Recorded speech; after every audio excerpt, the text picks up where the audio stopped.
Qing City, the underground black market, a chaotic place rife with shady dealings. "Boss, I want to sell a kidney," a voice rang out. "Oh, and a cornea too." The black market doctor looked doubtful. "Kid, are you serious? You've sold all sorts of organs in the past 6 months." "It's fine," the young man asserted. "To save my gravely ill sister, any price is worth it." "All right, you've got guts, kid." The doctor swung up his cleaver. "I'll go all the way." A scream tore through the night, signaling the start of the brutal surgery. A heavy landing on the wet street, bone-piercing pain, my kneecap, my hip joint. He dragged himself into an alley, his body falling apart. The incision on his abdomen and his empty eye socket were still bleeding, but he merely smirked. "It's all good. Luckily no one followed me." Immediately, a golden light enveloped his injured eye, beginning the regeneration process. The wound on his abdomen also quickly closed under his extraordinary recovery ability. With these 30,000, plus the previous amount, it should be enough for the class transfer ritual. He smiled, clutching the wad of cash he'd exchanged for his flesh and blood. "A sick sister?" he sneered as he walked through the empty alley. "Do you really believe that fabricated story?" "That's right. My name is Yahello, a transmigrator, a genuine orphan. And this world." Yahello stood before the academy gates, his gaze distant, "is a place teeming with magical beasts, strange creatures, and countless dungeon instances, a harsh place to survive. Until I discovered my unique ability, body regeneration, which can heal all injuries, even regrow lost organs. I use that very ability to sell organs, all to earn enough money for the class transfer ritual and to awaken my power. Only then can I stand firm in this treacherous world and protect those I care about. And today," Yahello looked at his phone, his eyes shining brightly, "is the day of that momentous ritual." Yahello was spotted by his classmates, who whispered about how a poor student like him could participate in the class transfer ritual. He earnestly explained to Teacher Wang that he had to borrow a sum of money to get this opportunity. In the back, others discussed, believing that if he received a useless class, his whole life would be wasted. Teacher Wang placed a hand on Yehlin's shoulder, encouraging him. "Since things have come to this, do your best. Hurry inside." In the vast square, hundreds of students silently waited under the watchful eye of the principal. The principal spoke in a dignified voice, calling the next person's name. A male student named Gao Daiyu stepped forward, his heart heavy with thoughts of the expensive fee and a bleak future if he failed. "Place your hand on it and relax your entire body," the principal instructed as the anxious student touched the orb. The result appeared. Class a poultry farmer, a support-type class. The principal offered words of comfort. "Don't be discouraged. There are only useless people, not useless classes." Immediately after, a beautiful girl with fiery red hair stepped out, confidently calling the next person. The crowd immediately erupted in excited cheers. "Look, it's Zhuganini." The principal smiled and wished her luck, and Zhuganini politely thanked him. As soon as she placed her hand on the orb, a colossal pillar of fire erupted, terrifying power spreading throughout the space. The principal was stunned, then burst into joy. "This is an SSS-Rank fire mage. Qingcheng Academy can finally hold its head high." Amidst the chaotic crowd stirred by the shocking result, Yahello merely observed silently. He thought to himself, "An SSS-Rank fire mage can contend with an entire army. That kid is truly lucky." The principal immediately promised Zhuganini, "Your SSS-Rank class transfer is a big deal. I will discuss a training plan with you." As Zhuganini stepped down amidst admiration, the principal called the last person's name, Yahello. Yahello strode past the school's goddess, his gaze firm. "I won't be a supporting character for you." Yahello, his eyes burning, faced destiny. "I've waited for this moment, to live a miserable life, or defy fate and change my destiny." He decisively placed his hand on the awakening orb, deciding everything in a single moment. An earth-shattering surge of energy erupted, transforming into a colossal green dragon that roared. Yahello was stunned as surging power enveloped his body, an unprecedented phenomenon. The entire hall was stunned, from the principal to Zhuganini. Another phenomenon. Could Yahello also be SSS rank? Standing amidst the dissipating energy smoke, Yahello asked blankly, "Principal, what's going on?" The principal regained his dignified composure, solemnly declared, "Yahello, combat class SSS rank forbidden spellmaster," but immediately after, he himself was shocked to realize, wait, an SSS rank forbidden spellmaster. The applause turned into mocking laughter. The crowd whispered about the curse of the short-lived class. Zhuganini looked down from above, uttering words of pity. What a pity, an SSS rank forbidden spellmaster. His life is practically over. Malicious taunts like ghosts surrounded Yahello, dragging him from heaven straight down to hell. The principal placed a hand on his shoulder, comforting him. "Yahello, don't be too negative. Better to have one glorious minute and then fade, Then, encouraged, Yaelin wiped away his tears, asserting, I want to shine, to bring glory to the school. But deep down, he merely sneered. Die young, huh? What do you fools know about my immortality? The ceremony concluded. Twilight descended upon the school in silence. Yaelin trudged along the road home, thinking to himself, today was really tiring. I'll go home and get some good sleep. Suddenly, a familiar voice rang out from behind. Classmate Yaelin. Zhuge blocked his path with a surprising offer. Team up with me. I don't want you to die too quickly. Yaelin merely smiled politely and refused. Thank you for your concern, but I'll pass. Rejected, Zhuge angrily called Yaelin a fool who was seeking his own death, then turned and walked away. Yaelin walked alone, secretly thinking the girl just now was really strange. As soon as he went up the stairs, Yaelin was blocked by a group of thugs. Oh, isn't this the SSS-Rank student, Yaelin? He coldly replied. Get out of the way. I'm going home. Vaguely guessing in his mind where this trouble came from, the leader sneered. Going home? To your 10 square meter dog kennel? Yaelin, call me dad, and I'll get you a security guard position at the G Corporation. He continued to hurl insults. Tomorrow you'll be working at the G Corporation. Once you have money, buy some incense for your dead, orphaned family. The taunt, does an orphan even deserve a family, cut into his painful memories like a knife. His limit was broken. Yaelin growled. You forced my hand, summoning a terrifying eye of energy. He roared in utter fury.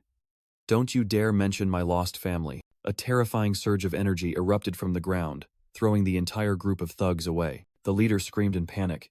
Yaelin, are you crazy? You dare to use forbidden spells? Facing their horror, Yaelin just coldly raised his hand in provocation.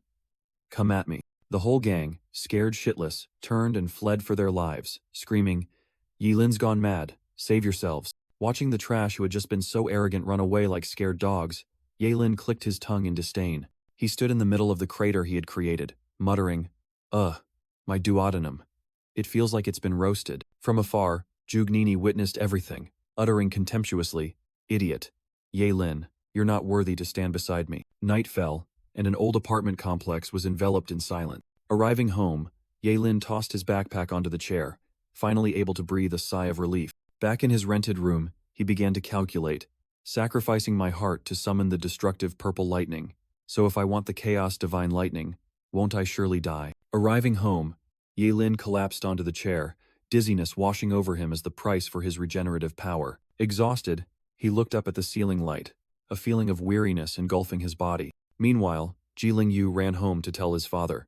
Dad, you have to send someone to kill that guy. His father coldly replied, deeming it too risky and unprofitable to mess with someone who uses SSS-Rank spells. He put out his cigarette, teaching his son, use our G family's greatest advantage, money, to target his weakness. The next day at Qingcheng Academy, students had gathered in full for the important exam. Yaelin walked over, yawning, completely unaware that he had become the center of gossip after yesterday's battle. Suddenly, a familiar voice rang out. Yaelin. Jiling, smiling, blocked his path, offering breakfast and milk. Good morning. I brought you some food.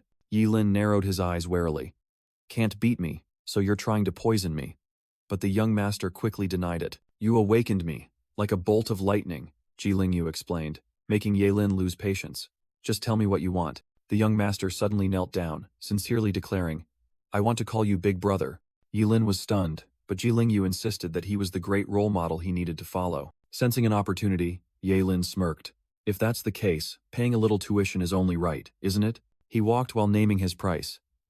Transfer 2 million to this account. Consider it the first semester's tuition. Though stunned, Jiling quickly agreed just as the loudspeaker announced that the novice secret realm had opened. The examination gate, a deep blue energy vortex, began to activate in the middle of the stadium. Yaelin's 5-person team, including Zhuge and Gao Dayu, together chanted their victory slogan. From above, Principal Gao and elders from other schools were observing, discussing Qingcheng's 2 extraordinary SSS-Rank rookies. The red-bearded elder spoke sarcastically. Why aren't you saying anything? Are you all born mute? Dissatisfied with the principal's attitude, the other elders successively made excuses and left. A voice echoed everywhere, signaling the official start of the exam. All examinees, begin entering the examination grounds. Amidst the shifting light, Zhuge still tried to invite him. Yaelin, it's not too late to team up with me now, but only received a blunt refusal. Rejected, the red-haired girl muttered angrily. How arrogant. Since you want to die so soon, I won't stop you. Yi Lin rushed forward alone through the chaotic space, heading towards an unknown battlefield. He landed alone in a dense forest, completely separated from the other examinees. Yi Lin quickly realized the situation. Huh? Why am I the only one here? Is this a random teleportation? Immediately, a leopard cat sprang out from the bushes, but he merely smirked. Oh, so it's just a kitten. Yi Lin raised his hand, gathering electricity, deciding to turn the monster into a test subject. A perfect chance to try my forbidden art on you. A bolt of lightning struck down, instantly destroying the monster, and a system notification appeared. He muttered calculations, clearly dissatisfied with the meager amount of experience gained compared to the price paid. Suddenly, a surprise attack sent Yi Lin flying, but he only felt excited by the approaching horde of monsters. He stomped his foot firmly on the ground, regaining his balance steadily. Yi Lin stood upright, facing an entire army of roaring shadow monsters charging towards him. His eyes sharpened, deciding to unleash his trump card. Let me test the new forbidden spell I've learned on you all. He tensed, unleashing a massive destructive energy surge in the form of a ghostly skull. The power of the forbidden spell erupted, wiping out the entire horde of monsters in an instant. Standing amidst the aftermath of the explosion, Yi Lin was confident in his new power, ready to face any enemy. Yi Lin fought alone, charging left and right amidst the encirclement of fierce monsters. Despite the danger, he stood firm, preparing for a decisive blow. I've aged this much in just 5 minutes? He realized the forbidden art was eroding his own life force. But Yi Lin cast aside his fear, growling, "Continue, disregard life preservation." He rushed forward, shouting, "Sacrifice!" His hand pressed firmly onto the ground, activating a massive magic formation. Forbidden spell, world, destroying karmic fire. A destructive blue pillar of flame erupted, engulfing everything. A series of notifications appeared, confirming countless monsters had been annihilated in a single blow. Amazing! I've gone straight to level 3. Yi Lin cheered amidst the sea of fire, delighted to have learned a new forbidden spell. Meanwhile, in another forest, the solitary figure of Juganini appeared under the moonlight. She was stunned by the scene of devastation. So many monsters burned to ashes. What happened? Approaching a lingering flame, she realized, this light. Is it hellfire? Why is there such a strong fire elemental fluctuation? She wondered, disbelieving that any other fire user was here. Her eyes gleamed sharply, as if she had sensed something. It seems Ching Chung truly has its hidden talents, she declared. I, Juge Nini, will definitely find you. Returning to Yi Lin, he was roasting massive chunks of monster meat over a bonfire. This three-eyed demon pig meat is insanely delicious, he mumbled, devouring it to recover energy. After eating his fill, he stood up, ready for the next hunt. Time to go to a more distant area to farm monsters. Suddenly, a voice echoed from the darkness. Yi Lin, is that you? Making him jump and turn around. A beauty in red emerged from the shadows, asking, Yi Lin, what are you doing here? Yi Lin cursed inwardly. Damn it, why did I run into her? I absolutely cannot let her discover my secret. He quickly replied, I'm just roasting some food. But Juganini cut him off. I already told you, forbidden spellmasters aren't suited to go alone. She turned her back, coldly saying, I don't have time to team up with you. Stop following me. Which only made Yi Lin click his tongue in annoyance. He couldn't understand her logic, thinking to himself, is this woman missing a few brain cells? Suddenly, Juganini turned back and asked, oh right, did you see anyone else pass by here? Someone extremely skilled in fire magic, perhaps even proficient in hellfire. Yi Lin felt a pang of guilt, but quickly fabricated a story. Hellfire? Ah, yes, I saw him. A handsome guy. He went that way, telling himself to be more careful later. Believing him, Juganini immediately set off in the indicated direction. As she walked, she muttered regretfully, because of that, Yi Lin. Otherwise, I would have caught up with that hellfire user. Suddenly, a surge of killing intent made her stop, raising her head in vigilance. A colossal monster appeared behind her, making her exclaim in horror. A level 8 dragonblood behemoth? The monster swung its claws to attack, but she managed to dodge the devastating blow in time. Staggering to her feet, she realized in despair, why is there a level 8 monster here? There's no way I can win. She looked around in vain. Where's Yi Lin?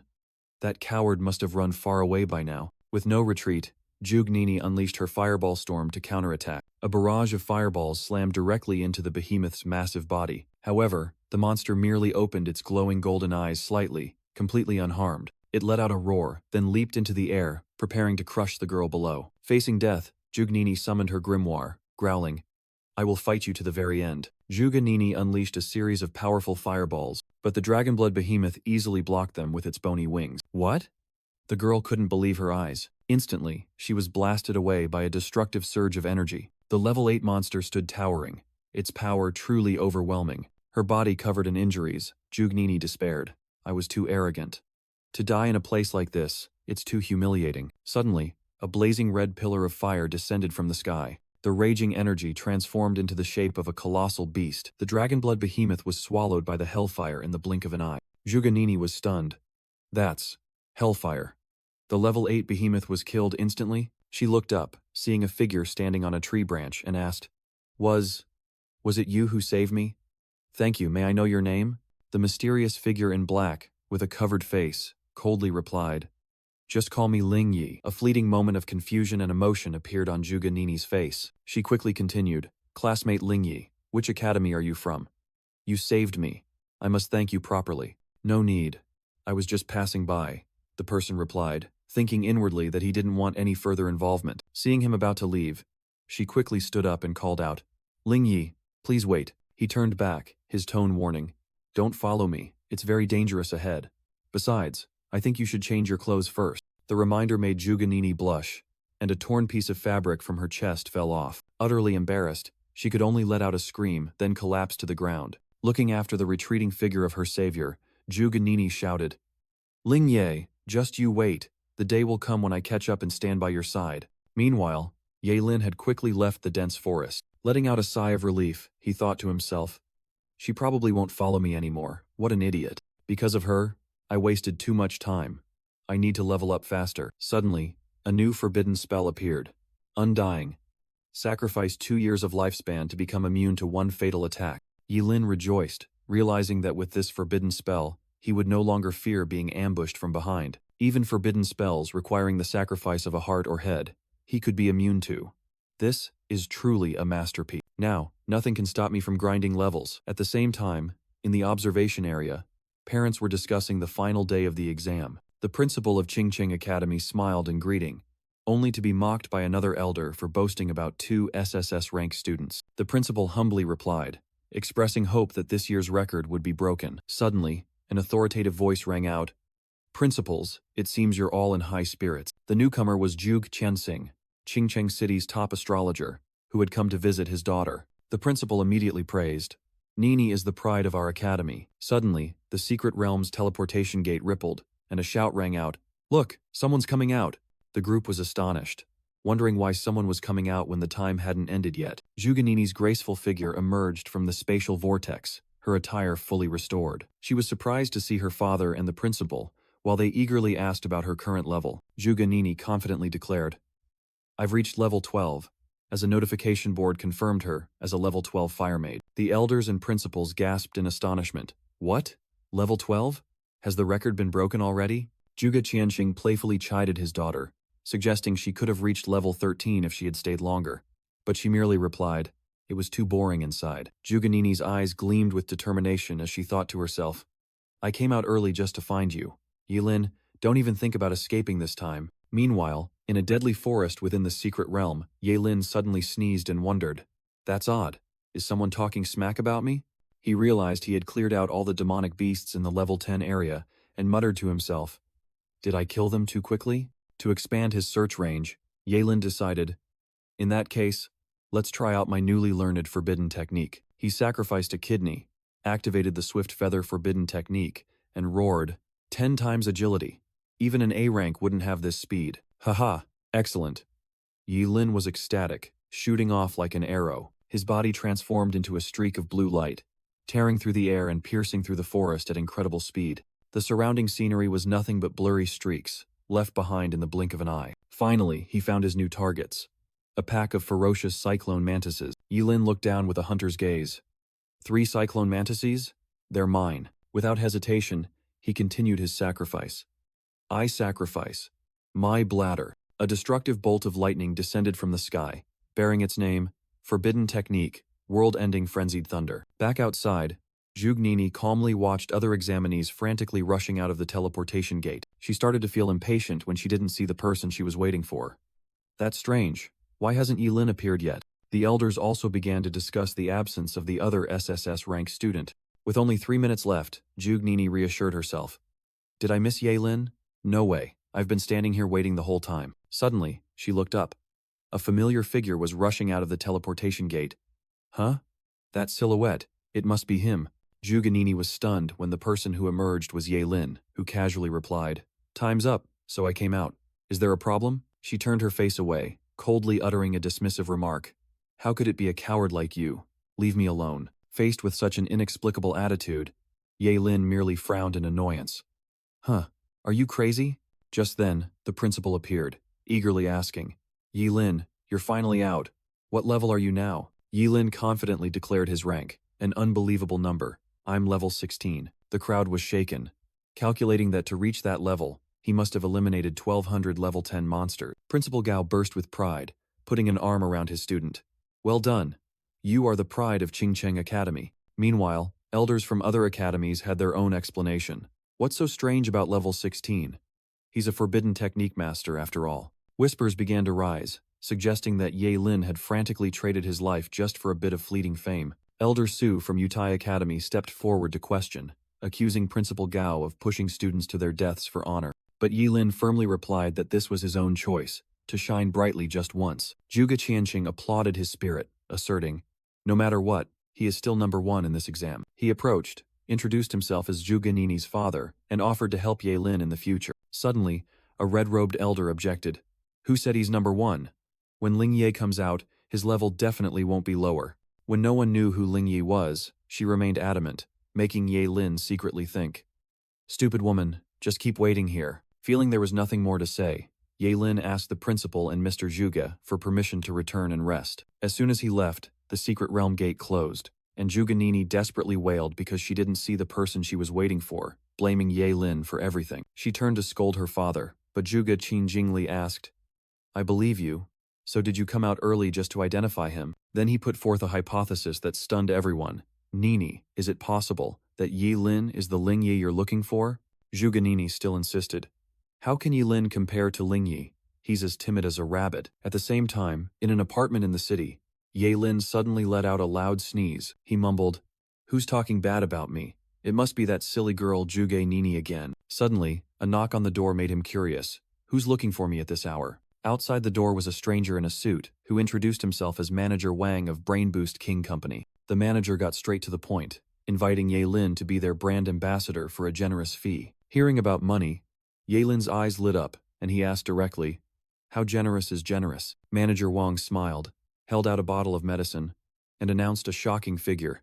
3 million. Yilin was stunned, while the manager rattled on about the product's miraculous effects. Thinking to himself, "This bargain is worth a few kidneys," Yahello decided to try it on the spot. He didn't hesitate, chugging the entire bottle of brain tonic in one go. "The taste is all right. A bit sweet," he remarked, but then felt something was off. Just a little dizzy, that was his last thought before collapsing. Yahello collapsed onto the sofa, while Manager Wang flashed a cunning smile and called to report, "Boss, bring him over." In a secluded place under the moonlight, a subordinate wondered, "Why go to all this trouble for just a student?" In the dark room, Manager Wang bowed before another man, who ordered, "Step back. Unauthorized personnel forbidden." The man bent down to examine Yahello, his voice trembling with astonishment. "All the organs he sold me have grown back." He clutched his face, ecstatic with madness. "With this kid, I'll grasp the secret of regeneration." A savage laugh echoed, as he sank into fantasies of impending endless power and wealth. Hearing a sound, the boss startled and turned around. "Huh?" He was horrified to see Yahello awake. "How can this be? My tranquilizer can knock out an elephant for 6 hours. Yahello remained calm, crossing his arms. "I'm more curious about how you've been tracking me." The boss regained his arrogant demeanor, summoning his weapon. "Kid, surrender obediently." "Oh, so you're also a level 20 class changer." Yahello decided to act. "Looks like there's no other way. Using fire magic would easily burn this place down. It's better not to make a fuss." A terrifying cold aura emanated as he chanted, "Forbidden spell, eternal frost spear." Enveloped by the ice, the boss panicked. "What's happening? What kind of magic is this?" He tried to attack with his short blade but couldn't even scratch the ice. "I don't believe I can't cut through it." Completely frozen, he screamed in despair. "Impossible. You're only level 16. What kind of monster are you?" Yahello calmly sat down on a chair. "All right. Now we can talk properly. Besides you, does anyone else know about my abilities?" He stood up, his gaze cold. "Good. I'll believe you for now. I'll finish this quickly." A punch was thrown, aimed directly at the ice statue. Both the ice block and the person inside shattered into tiny fragments. Yilin turned and walked away. After drinking that disgusting stuff, I'd better sacrifice this stomach first. In the darkness, the remaining subordinates were eliminated in the blink of an eye. Yilin grabbed Manager Wang, the sole survivor. Speak, who is behind all of this? Faced with the menacing electricity in Yilin's hand, he was utterly terrified. Speak or die. I'll talk, he cried out in tears. Our boss is the king of Qingcheng's underworld, Kensen. Hearing the familiar name, Yilin mused. Kensen? This has gotten complicated. At the Qingcheng black market, a powerful boss coldly asked his subordinate, "What did you say?" Kensen couldn't believe his ears. Jihu is missing? He went missing after dealing with a poor student? The bald subordinate reported. When our people arrived, the farm had been burned down, definitely caused by a fire element awakened one. Rage erupted. Kensen smashed the floor, roaring, "Investigate immediately. Find him at all costs." Meanwhile, Jilingyu warmly welcomed Yilin to his mansion, completely unaware that the poor student was right in front of him. Yilin acted superior, dismissing the matter of money. "Since you've called me big brother, you're my subordinate, and money is no longer important." Jilingyu put his arm around Yilin intimately, inviting him into the house as if he were family. But deep down, Jilingyu sneered. Dad was right. Yilin really is simple-minded. Yilin also had his own calculations. As long as I hide in the Ji family mansion, I don't believe Ken Sen would dare send people here to capture me. As soon as he stepped into the hall, Yilin was overwhelmed by the long line of beautiful maids welcoming him. He couldn't help but secretly think about the vastly different, luxurious lives of the upper class. Jilingyu made a tempting offer. "Big brother, which one do you like? Tonight I'll have them sent to your room." After refusing the offer, Yilin was urged by Jilingyu to change clothes to prepare for something big. Yilin asked curiously, while Jilingyu only smiled mysteriously. "You'll know when we get there." The place they arrived at was Qingcheng's annual auction, the most luxurious event. Ignoring Jilingyu's introduction, Yilin went straight to the food counter. "I'll fill my stomach first." Jilingyu watched him with a contemptuous gaze, secretly thinking, "Poor folk will always be poor folk." Yilin devoured his food, telling himself, "I sacrificed an entire stomach. I need to eat more to compensate." Suddenly, a familiar voice rang out from behind, making Yilin look up from his meal. "Yilin? Why are you here?" In the crowd, a girl with blue-gray hair recognized an acquaintance and turned to ask Zuganini, "Nini, who is he?" Yilin, still eating, thought exasperatedly, "Why do I keep running into this silly girl everywhere?" Lu Yanwei asked curiously, "I remember you once said you met a fire element genius. Could it be him?" But Zuganini dismissed it. "No. He's the coward who abandoned me. Let's go." Watching the two girls walk away, Yilin smirked. I wonder what her face would look like if she knew I was Ling Yi. Suddenly, a group of men in dress shoes aggressively approached, breaking the atmosphere. It turned out to be Jilingyu, who solemnly introduced to his subordinates. "This is my big brother, Yilin." The subordinates immediately protested, but Jilingyu just asked disdainfully, "Do you know what level my big brother is now?" The revealed information stunned everyone. Yilin had reached level 16, the top of the novice secret realm. Yilin put his arm around Jilingyu, acting superior and promising, "If only we could go outside the city, I'd lead you to level up." The offer made the subordinates overjoyed, but Jilingyu deflated. "But we're forbidden from leaving the city before the exam." Yilin then suggested a loophole, then sighed, "Even though my level is high, I don't have any equipment." Jilingyu immediately seized the opportunity, confidently declaring, "Equipment? Easy." At a luxurious auction, Jilingyu generously promised, "As long as you lead me to level up, I'll buy anything you want here." Yilin feigned surprise, while Jilingyu firmly asserted that his father would pay for everything in exchange for high scores. The stage lights came on, and a graceful female auctioneer stepped out and greeted the audience. She introduced herself, "I am Qing, today's auctioneer from Zhenbao Auction House." After her greetings, the entire hall erupted in warm applause. The first item was presented.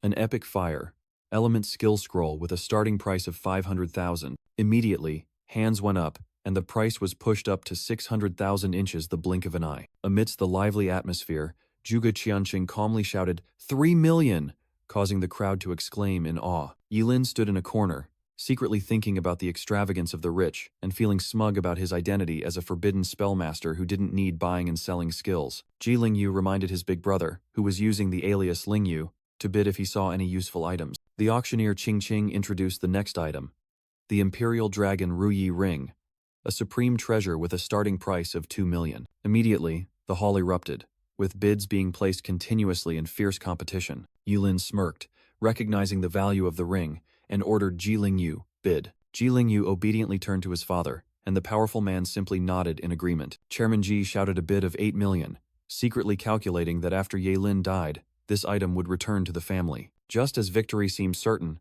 the 8 million bid was called out for the second time. Suddenly, a voice rang out. I bid 10 million. Ken Sen, the underworld boss, boldly entered with his subordinates. Chairman Ji was stunned to recognize the disruptor, wondering why this notorious boss had appeared here. Yilin was also startled to recognize Ken Sen, a person he clearly didn't want to encounter. He quickly turned away, telling himself he couldn't let Ken Sen discover his presence. Chairman Ji questioned him, but Ken Sen only growled in response. You killed my men, and now you want me to explain?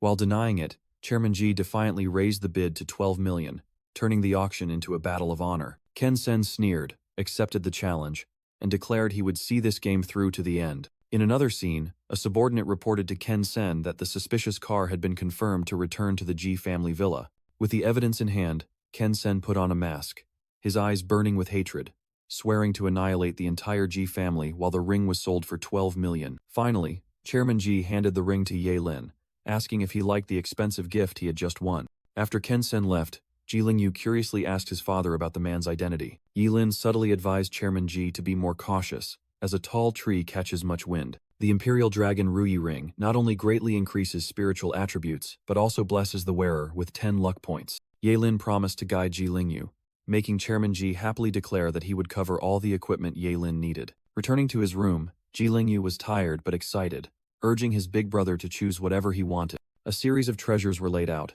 the Thunder Ring, the Moon Melt Necklace, and the Yin-Yang Twin Bracelet. Yulin smirked, deciding to take them all, especially the pair of bracelets that could conceal the secret of his regeneration ability. He held the Starfall Blade in his hand, a divine weapon capable of infinitely increasing power under starlight. A giant blue tiger spirit roared behind Yahello as he declared, "With this weapon, we will be invincible." Meanwhile, elsewhere, Juganini soaked in her bathtub, annoyed and wondering what the Ji family saw in the coward Yahello. She speculated that their spending over 100 million on a useless person surely hid some dark conspiracy. Just then, a butler entered, reporting that Lu Yanwei had arrived, bringing information about the person she was looking for. Juganini immediately brightened, hastily ordering them to wait, believing this was news about Lingye. Donning a luxurious black dress, Juganini got straight to the point. Yanwei, is there any information about Lingye? Lu Yanwei introduced her companion. Nini, this is Investigator Zhuge Huang. He has information about Lingye. Juganini anxiously asked again when the investigator reported that it wasn't good news. Investigator Zhuge Huang revealed a catastrophic fire at Qingcheng Farm, and the remaining traces pointed directly to Lingye. Impossible, Juganini screamed, vehemently denying. If he were a killer, he wouldn't have saved me. Lu Yanwei tried to calm her agitated friend, while the investigator continued to ask about Lingye's other relationships. Investigator Zhuge Huang presented a shocking conclusion. According to the investigation, it's highly probable that Yahello is Lingye. Juganini shot up, vehemently protesting.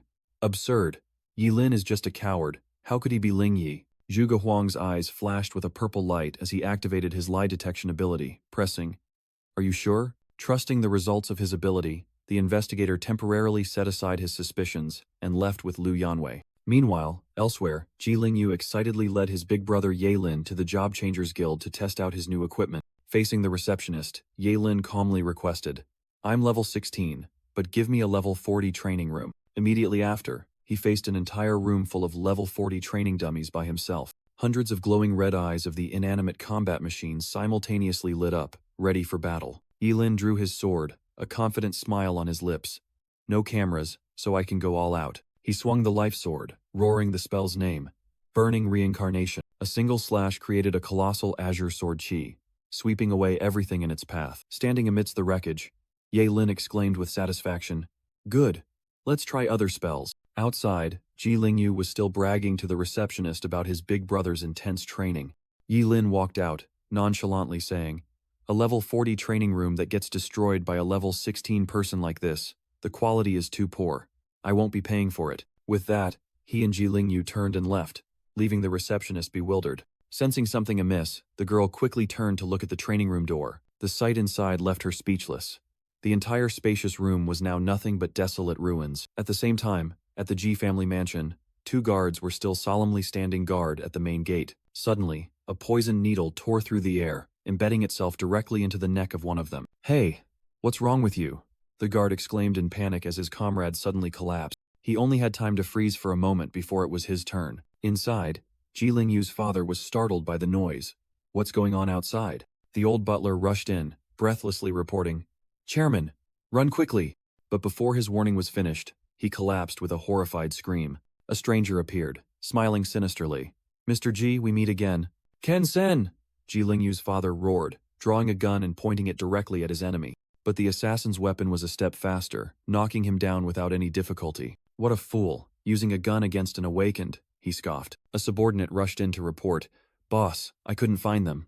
The leader angrily roared, "You let those 2 bastards escape? Take him away. I'll let him live a little longer." At the same time, Yaelin and Ji Lingyu were on their way back to the mansion. "Why aren't the lights on? A power outage?"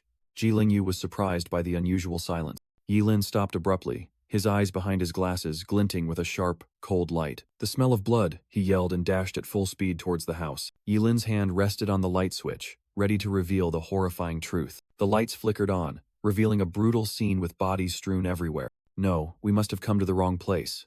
This isn't my house," Ji Lingyu said in shock, while Yaelin warned, "Lingyu, be careful." Ji Lingyu rushed inside, his desperate calls echoing through the house. "Dad? Uncle Fu, where are you two?" Amidst the wreckage, Yaelin found a piece of paper and called out to Ji Lingyu.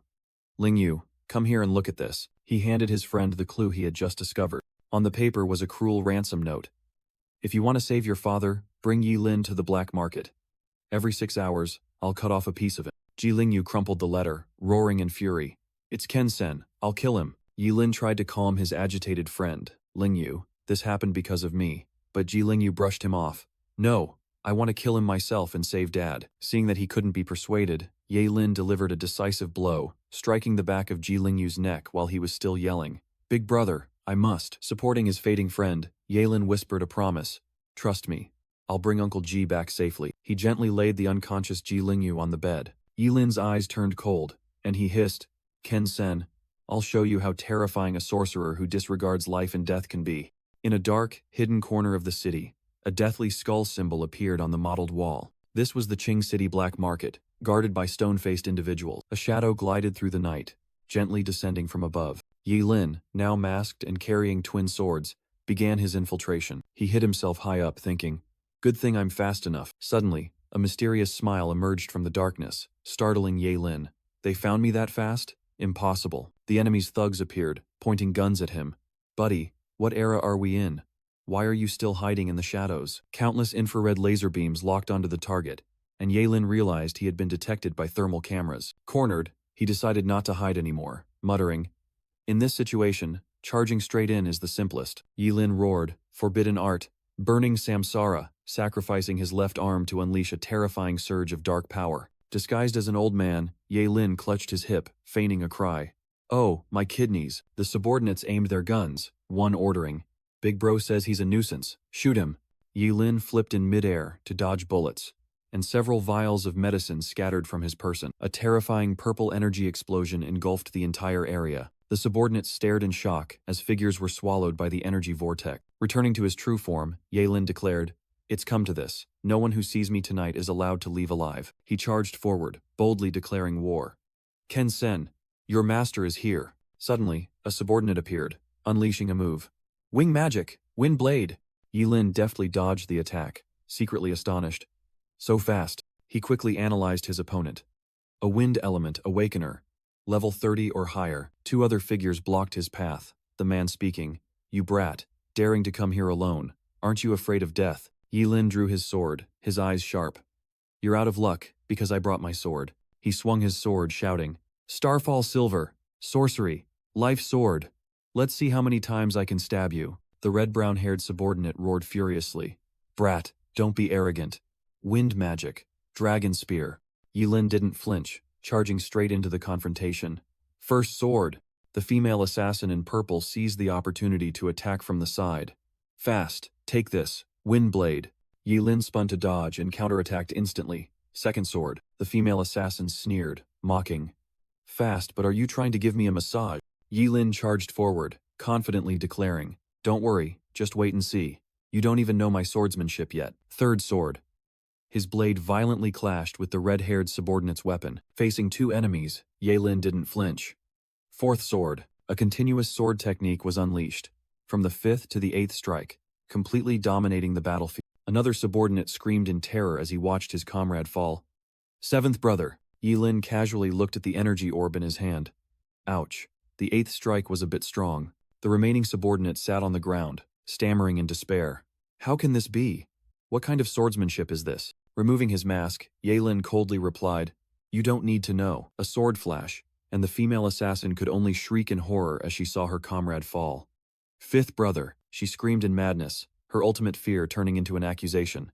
You're not human. You're a devil. Her last words were just a whisper, devil, before she turned to dust. Yahello silently formed hand seals, killing intent condensing, ready for the final suppression. He turned and walked away, his death sentence echoing through the deadly corridor. I already said, no one can leave alive tonight. A terrifying explosion rang out, the wall shattering under an invisible force. The remaining thugs scattered, screaming in despair as their bodies gradually disintegrated. Save me, he can't be killed. At the foot of the stairs, Yahello began a new hunt, slowly counting. First sword, second sword. Looking disheveled but with eyes full of amusement, he called out to the fleeing figure, Huh?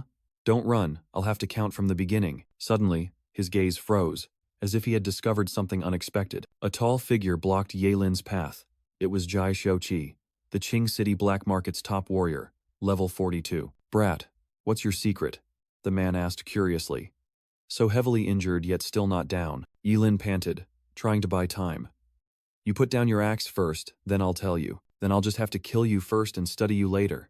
Jai Shouqi roared, swinging his giant axe and charging forward. A terrifying explosion echoed as the ground shattered under the force of the blow. Facing danger, Yahello activated the forbidden art, burning samsara, dark energy surging around him. Jai Shouqi sneered. Haha, so you're a sorcerer. Sacrificing your life for combat power. How long can you last? The two figures clashed, weapons colliding repeatedly in a flash battle. Yahello coughed up blood, thinking, Indeed, a level 42, Awakener is a strong opponent. A sorcerer using a sword? Jai Shouqi scoffed. Your swordsmanship is still far too weak. Yahello realized the imminent danger, with only one thought in his mind. I have to dodge this attack. But it was too late. A powerful slash tore through his defenses. Blown away like a broken puppet, Yahello screamed in pain before crashing into the wall. Amidst the rubble, only his hand protruded, motionless. Jai Shouqi looked disappointed, while Yahello bitterly admitted, As expected, my swordsmanship is still lacking. But then, his wounds began to heal miraculously. Well, Yahello stood up. You forced my hand. He began the sacrificial ritual, trading internal organs to summon a terrifying power. As ice spread across the arena, a colossal ice dragon materialized, roaring and coiling around the entire skyscraper. Jai Shouqi froze, his eyes filled with panic at the absolute power. Impossible! He roared as his body began to crack under the bone-chilling cold. The final scream of the black market's strongest warrior echoed, then faded, swallowed by the ice. An entire powerful being was now just a cloud of black dust, dissolving into nothingness. Yahello coldly declared, My swordsmanship isn't good enough, but what about my lightning? Go talk to Yan Wang. He staggered forward, the cost of sacrificing too many internal organs leaving him dizzy. Meanwhile, Ken Sen remained relaxed in bed. With Jai Shouqi there, what could possibly go wrong? The woman beside him was whispering sweet nothings, completely unaware that death was knocking. Suddenly, the room door was shattered into pieces by a surge of green energy. Yahello appeared, his voice sharp. Ken Sen, I'm here. Where's Uncle G? Ken Sen shot up, stunned. You brat, you made it here? Where's Jai Shouqi? Dead. Yahello replied curtly. And you're next. Then charged straight into attack. Ken Sen sneered, blocking the blade with his bare hand. Haha, kid, you don't stand a chance. With just one hand, he made Yahello cough up blood. The power disparity too obvious. Remember this lesson for your next life, Ken Sen growled, choking Yahello with one hand. He irritably tossed his limp body aside. Damn it. What a waste of my time. But then Ken Sen froze, an ominous feeling making him turn his head. Before his eyes, Yahello was standing up, his body healing at an incredible speed. You're not dead yet? Ken Sen stammered, utterly horrified. Dead?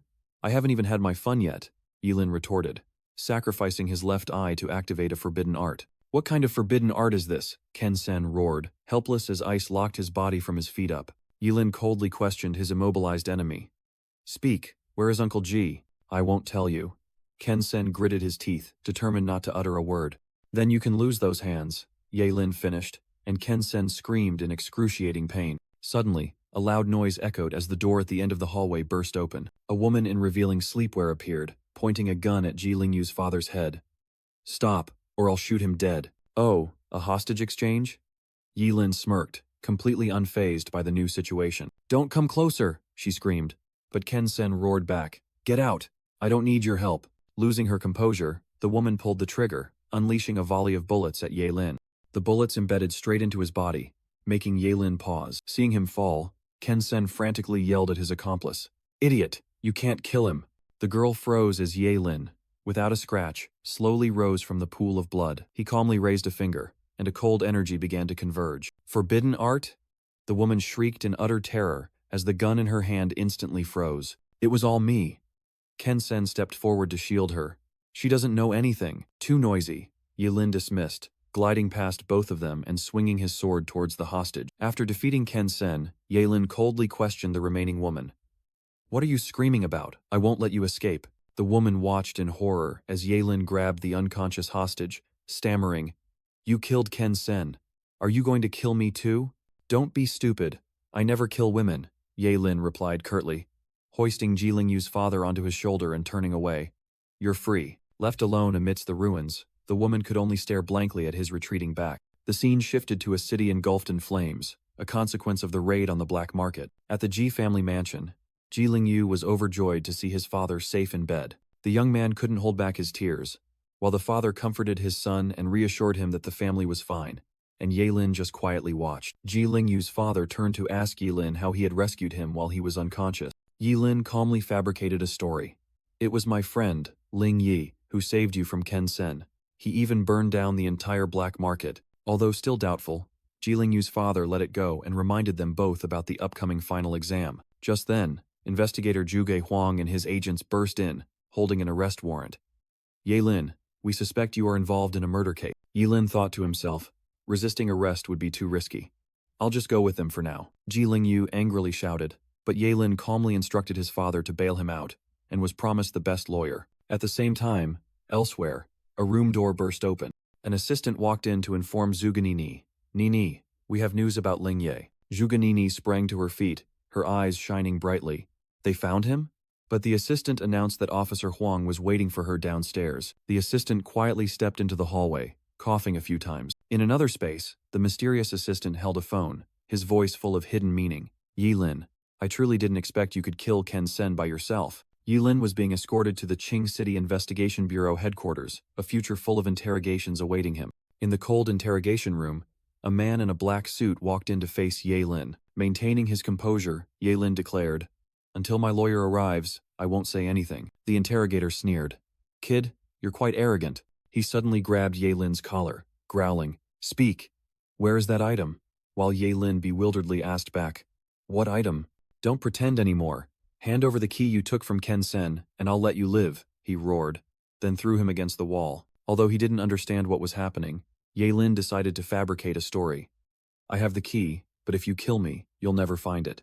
The interrogator grabbed his hair. So you really have the key, and Yaelin continued to stall. That's right. Let me leave here and I'll give it to you. A devastating punch made Yilin realize this guy had lost all patience. Collapsing to the floor, he made a request. Let me make a phone call. And the interrogator contemptuously agreed. Holding the phone, Yaelin thought to himself, For today's grudge, I'll make you pay back tenfold. 10 minutes later, an elegant figure walked in. Zhuge Qianxing appeared, his tone casual. Enough. This is what you want. The interrogator immediately changed his attitude, respectfully handed back the key, and left without a word of complaint. Yilin, both confused by the situation and speaking up, said, Mr. Zhuge, thank you for saving me. Zhuge Qianxing turned back, his gaze sharp. Furthermore, if you reveal the secret of your immortal body, everyone will hunt you down. A murderous intent flashed in Yaelin's mind as his biggest secret was exposed. Huh, he knows my secret? Should I kill him? He tried to deny it. Immortal body? What are you talking about? But Zhuge Qianxing merely smirked. The murderous aura in your eyes just now said it all. It seems I was right. Facing a wary Yaelin, he made an incredible offer. Yaelin, would you like to become my disciple? At Zhuge Qianxing's sudden offer, Yaelin was stunned. What? Become your disciple? Yi Lin was still confused by the concept of bearing a burden that the astrologer had just mentioned. Zhuge Qianxing suddenly pulled out a key, making Yi Lin wonder. This key? Didn't you already give it to him? That one was fake, he explained, placing the real key in his hand. This is the ancient apocalypse key. He revealed that it was a supreme artifact, capable of opening power gates scattered across the planet. Yi Lin stared at the ancient key, feeling the weight of destiny in his palm. Although he accepted becoming a disciple because he had no other choice, he still lacked confidence. I'm not sure I can complete this. Zhuge Qianxing patted his shoulder encouragingly and said, That's right. There's one more thing I need to entrust to you. After I die, he smiled. Please take good care of Nini for me. Yi Lin was completely bewildered by this unexpected entrustment. He scratched his head, trying to deflect. Master, you will surely live a very long time. Zhuge Qianxing just laughed heartily, told him not to rush, and together they left the cold detention room. Immediately after, at the magnificent Zhuge family mansion, Zhuge Nini, having just arrived home, was furious. Impossible. How could father accept a coward like you as a disciple? From the sofa, Yi Lin casually replied, Why don't you go ask him? Zhuge Nini immediately ran to question her father, who was coming down the stairs. Father, what is this guy doing in our house? Zhuge Qianxing not only admitted it, but also dropped a bombshell. Yi Lin is the Ling Yi you've been looking for. Zhuge Nini sneered, her eyes full of disdain. He's Ling Yi? What a joke. Even my father was fooled by you. She spun around, declaring, In this house, if he's here, I'm not. Just wait, I'll find the real Ling Yi. Zhuge Qianxing reassured Yi Lin. Never mind. No one in Qing City dares to touch her. She's just a bit arrogant. The final exam is coming soon, he continued, and handed Yi Lin a box. This is a gift for you. It might be helpful. Yi Lin curiously opened the box. What is this? Inside was the illusion skin, a treasure that could completely change one's appearance. Yi Lin smiled. Excellent. Thank you, master. At the gathering point, Ji Lingyu joyfully waved. Big brother, you're finally here. He excitedly recounted Yi Lin's apprenticeship, but Zhuge Nini, standing nearby, interjected scornfully. My father was tricked by this scoundrel. Ji Lingyu immediately defended. Hey, Zhuge Ni, I won't let you slander my big brother. The academy's bus rolled to the assembly point. Before all the students, Principal Gao declared passionately, Today is the final exam day. I hope all of you achieve good scores. The crowd responded in unison with a resounding cheer. Success! 30 minutes later, the convoy arrived before the majestic Qingcheng City Gate. The students, witnessing the colossal gate for the first time, couldn't help but exclaim in awe. Yi Lin turned to instruct Ji Lingyu. Later, when we go out, stick close to me. We'll follow the plan. Principal Gao announced the first test, traversing 10 kilometers of wilderness teeming with demonic beasts to reach the examination area. The heavy city gate slowly opened with a resounding roar. Yi Lin, Ji Lingyu, and Zhuge Nini stood at the front. The final exam officially began. The entire group surged out like a flood. Zhuge Nini shouted defiantly, Yi Lin, I won't lose to you. From atop the city wall, a group of elders observed. One commented, Last year, there were only 5 people. I guess this year won't be any more. Principal Gao merely stroked his beard and smiled confidently. No matter what, our Qingcheng will have at least 2 students enter Daxia Academy. As soon as they stepped into the examination grounds, the students were met with the pungent stench of countless monster corpses. Suddenly, a level 11 bloodthirsty demon lizard appeared, letting out a terrifying roar that scared everyone stiff. Faced with the monster's ferocity, the examinees could only scream in panic and flee headlong. From atop the city wall, a red-haired elder commented dejectedly on the weakness of this year's batch of students. Amidst the chaos, a figure shouted, Get out of the way, and charged straight towards the monster. Unexpectedly, another blue-haired swordsman appeared, unleashing a single slash that tore through the lizard in an instant. Witnessing this, the elders were astonished. Is that the forbidden spellcaster Yi Lin? Level 16 is indeed effortless. However, Yi Lin merely stood there, ordering, Ling Yu, come here and finish it off. Ji Ling Yu gleefully obeyed, while the other students began to discuss and admire Yi Lin's strategy. Yi Lin secretly calculated the experience point distribution, when a red-haired female opponent looked at him defiantly. Just you wait. This time I will definitely surpass you. Under Yi Lin's guidance, the two continuously defeated one monster after another. Ji Ling Yu joyfully shouted as he instantly reached level 8. Big brother, from now on, you are my only big brother. Yi Lin replied coldly. Don't celebrate too soon. The monsters nearby are gone. We need to go deeper. Ji Lingyu was a bit worried upon hearing they had to face level 20 monsters, but Yi Lin reassured him that he could handle it. From a distance, the entire examination grounds appeared. a strange blend of ancient architecture and skyscrapers. On the city wall, Principal Gao began to worry as he saw Yaelin and Jiling Yu entering the dangerous zone. A flock of birds suddenly scattered from the forest, signaling an impending encounter. Yaelin and Jiling Yu accelerated, plunging deeper into the unexplored territory. Immediately, a werewolf monster and a ferocious orc appeared, blocking their path. Yaelin reassured a worried Jiling Yu, "Don't worry, big brother, I value my life very much." He whispered sacrifice, preparing to use a life-draining sword skill. A destructive blue energy burst forth, sweeping everything away. Jiling Yu was stunned by the sight, asking, "Big brother, do you usually kill monsters like this?" Yaelin replied coldly, "This is nothing. The brutal part hasn't even begun." Suddenly, an examiner appeared, blocking their path and warning, "You are not allowed to leave the examination area." Jiling Yu worried that they were about to go outside the designated area, but Yaelin simply replied, "All right." Suddenly, Yaelin sensed a murderous aura, and his eyes sharpened. He shouted loudly towards the examiner, who had his back turned. "Watch out behind you." The examiner smugly scoffed. "Trying to trick me? I've been an examiner for 20 years.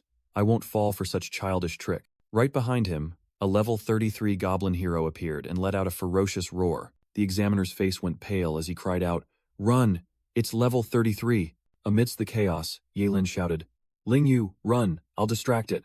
He delivered a kick, pushing Jiling Yu away, and ordered, "If I tell you to run, just run. Don't talk so much." Facing the monster alone, Yaelin thought to himself, "It's hard to kill it if I don't want to reveal my true strength here." But with no other choice, he once again prepared to cast a forbidden spell. Sacrifice. Sudden rain. Meanwhile, the panicked examiner decided to fire a distress flare. The flare shot into the blue sky along with his desperate cry for help. The distress flare flashed brightly, then extinguished in the night sky. Yaelin thought to himself, "If only he had fainted, I wouldn't have to worry about being exposed. Why did he have to fire a flare?" Suddenly, a giant goblin hero growled as it sensed the presence of new enemies. Two of them, huh? The two newly arrived examiners immediately took their positions. The red-haired woman shouted, "Something's happening," while her teammate warned, "Examinee, leave this place quickly, we don't want to hurt you." "All right," Yaelin replied, carrying the injured examiner on his shoulder. "This examiner is injured. I'll take him away." As he pulled the man into the edge of the forest, a cunning smile appeared on his lips. "Hee, I have an idea." He took out a small box, muttering, "Perfect time to test the effectiveness of the illusion skin." A thin, mask-like layer of skin was applied to the unconscious examiner's face. Immediately, Yaelin took on a completely new appearance, exclaiming with delight, "Not bad, this is interesting." Meanwhile, the two examiners were ready for battle, the woman ordering, "Deal with it quickly, don't let it affect the final exam." The male examiner growled at the monster, "Filthy beast, how dare you disrupt the final exam?" Just then, Yaelin, in disguise, ran over, enthusiastically shouting, "Fellow colleagues, I'm here to help." He surged forward, declaring grandly, "Let me take care of this filthy beast." A brilliant yellow energy burst forth as he unleashed forbidden art, Eternal Arrow. The colossal arrow of light shot forth, piercing through the goblin hero's body with a thunderous explosion. The system notification appeared. The team has defeated a level 33 goblin hero, gaining experience and a symbiosis charm. Yaelin picked up the item, nonchalantly saying, "Oh, an item dropped?" The drop rate for killing magic beasts is extremely low. The male examiner couldn't take it anymore, angrily pointing at him. "Damn it! What department are you from? Not only did you not help, you stole our credit." In his examiner disguise, Yaelin smugly said, "Just call me a good Samaritan. I never leave my name when doing good deeds." The female examiner retorted angrily, "Good Samaritan, my ass. Never mind, we need to finish the exam first, then we'll find him later." Removing the mask, Yaelin smirked, "Hee. After this, you won't be able to find me." He had safely hidden himself in the suburban forest, not far from the teleportation gate. Meanwhile, the real examiner was still sound asleep in a secluded spot. Back in his familiar appearance, Yaelin praised, "I have to admit, this illusionary skin is truly amazing." He examined the second loot item, a symbiosis charm, and a bold idea struck him. "Excellent, if used correctly, it's like doubling experience." Suddenly, a desperate cry for help echoed through the forest. It turned out to be Jiling Yu, being relentlessly pursued by two werewolf-like monsters, fighting for his life. He screamed in despair as the monster's claws were about to tear him apart. At that critical moment, Yaelin appeared, blocking the fatal attack, leaving Jiling Yu stunned. "Big bro? Glad you're okay," Yaelin calmly lied. That goblin hero was killed by the other examiner. He held Ji Lingyu's hand, causing him to tear up with a misunderstanding. Big bro, I never thought you were someone who… Damn it, what are you thinking? Get lost! Yilin yelled, pushing Ji Lingyu away to face the charging monster. He activated Forbidden Art of the Undead, life-stealing sword technique, preparing to unleash a sweeping attack. The system announced that a level 13 Anubis soldier had been defeated, and the symbiosis effect was activated. Ji Lingyu looked at the mark on his hand, overjoyed. What the hell is this? Is this a symbiosis charm? Where did you get it? Go kill the small monsters yourself, you weirdo, Ye Lin ordered, while Ji Lingyu hastily clarified. Big bro, that was just a misunderstanding. I'm straight, Ye Lin coldly ordered. Get lost, don't follow me. Now that we have the symbiosis charm, we need to level up on our own to maximize the experience sharing efficiency. Ji Lingyu awkwardly scratched his head. Oh, alright. But there aren't many monsters for me to deal with. In another corner of the forest, a group of examinees was struggling in battle. Keep going, this level 10 werewolf is almost dead. Suddenly, a figure flashed past with terrifying speed, causing an examinee to exclaim, Huh? What incredible speed! That person unleashed a skill, summoning 3 skeletons that swiftly annihilated the werewolves, leaving 2 other examinees stunned. Heavens! What kind of magic kills 3 werewolves in an instant? One person recognized the mysterious figure. I know him, he's the Forbidden Spellcaster, first place in the previous exam, while the other was skeptical. Forbidden Spellcaster with a short lifespan, you mean? Killing monsters like this, does he not want to live anymore? They were astonished to see him recover instantly. Look, he's recovering. It seems to be thanks to that equipment on his wrist. The Forbidden Spellcaster thought to himself, I must hide the secret of my immortal body. Meanwhile, a female student was being chased by a minotaur, screaming in despair, Run! Help me! The previous group of examinees also fled in panic. Damn it! Run! It's a level 20 minotaur. Level 20 is no joke, they can kill us in an instant. Amidst the chaos, Ye Lin appeared, calmly facing the horde of monsters.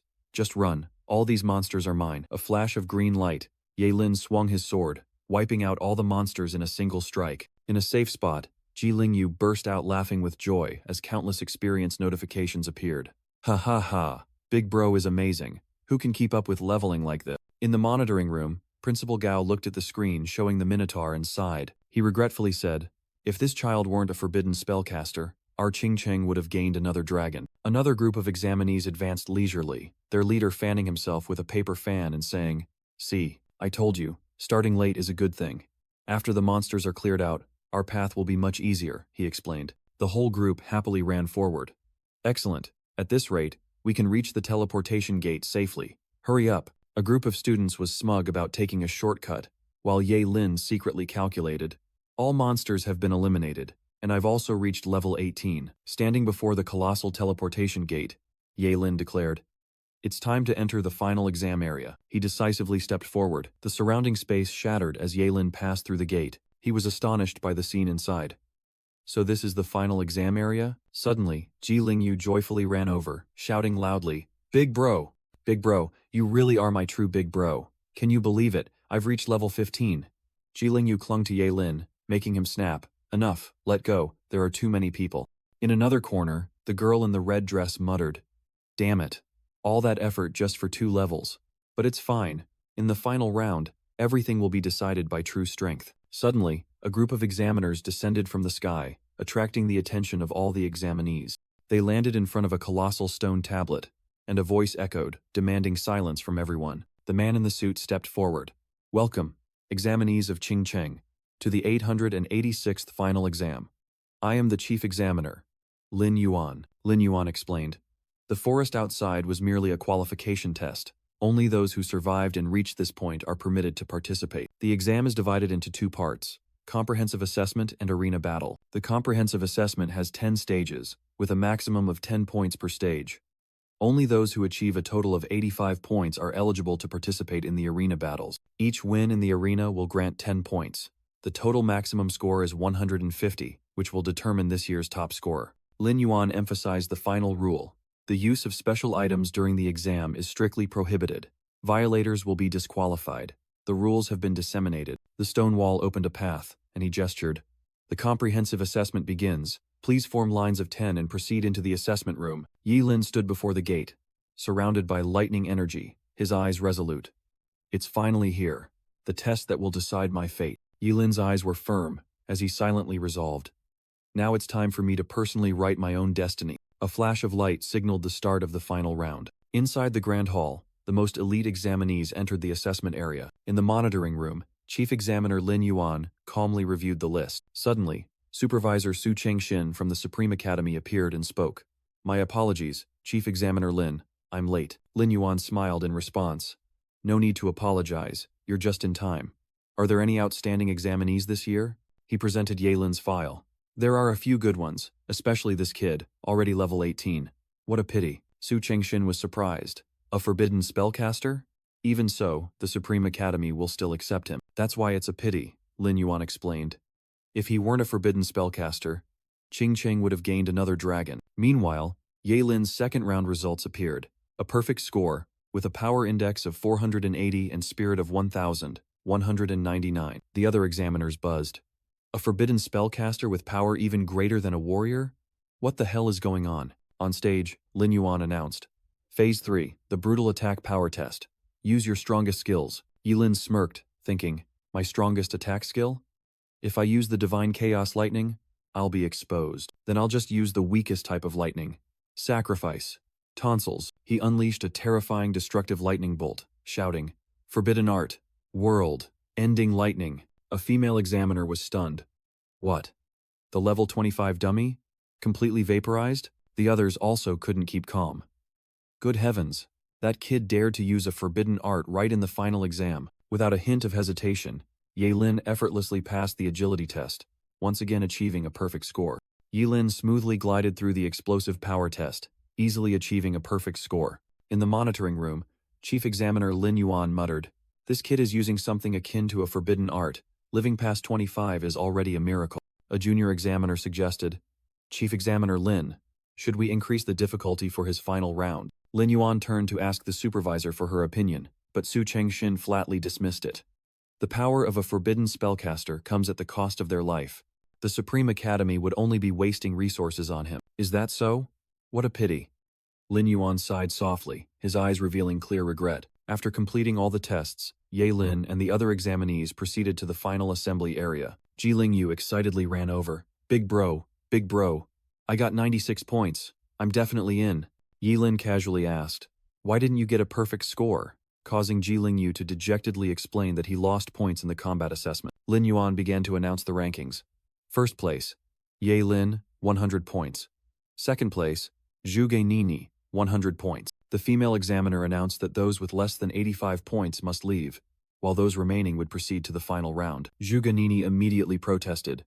Why, with the same perfect score, am I ranked after that disgusting Ye Lin? Her words sparked an argument, but Lin Yuan roared, silence, look at the big screen. On the screen, the video replayed Zhuge Nini skillfully fighting a Mo Yan Lang, but immediately after, the entire crowd was stunned as an examiner shouted, Yi Lin killed a Mo Yan Lang in less than a second. The video slowed down, showing the moment Zhuge Nini took several seconds to finish off the monster.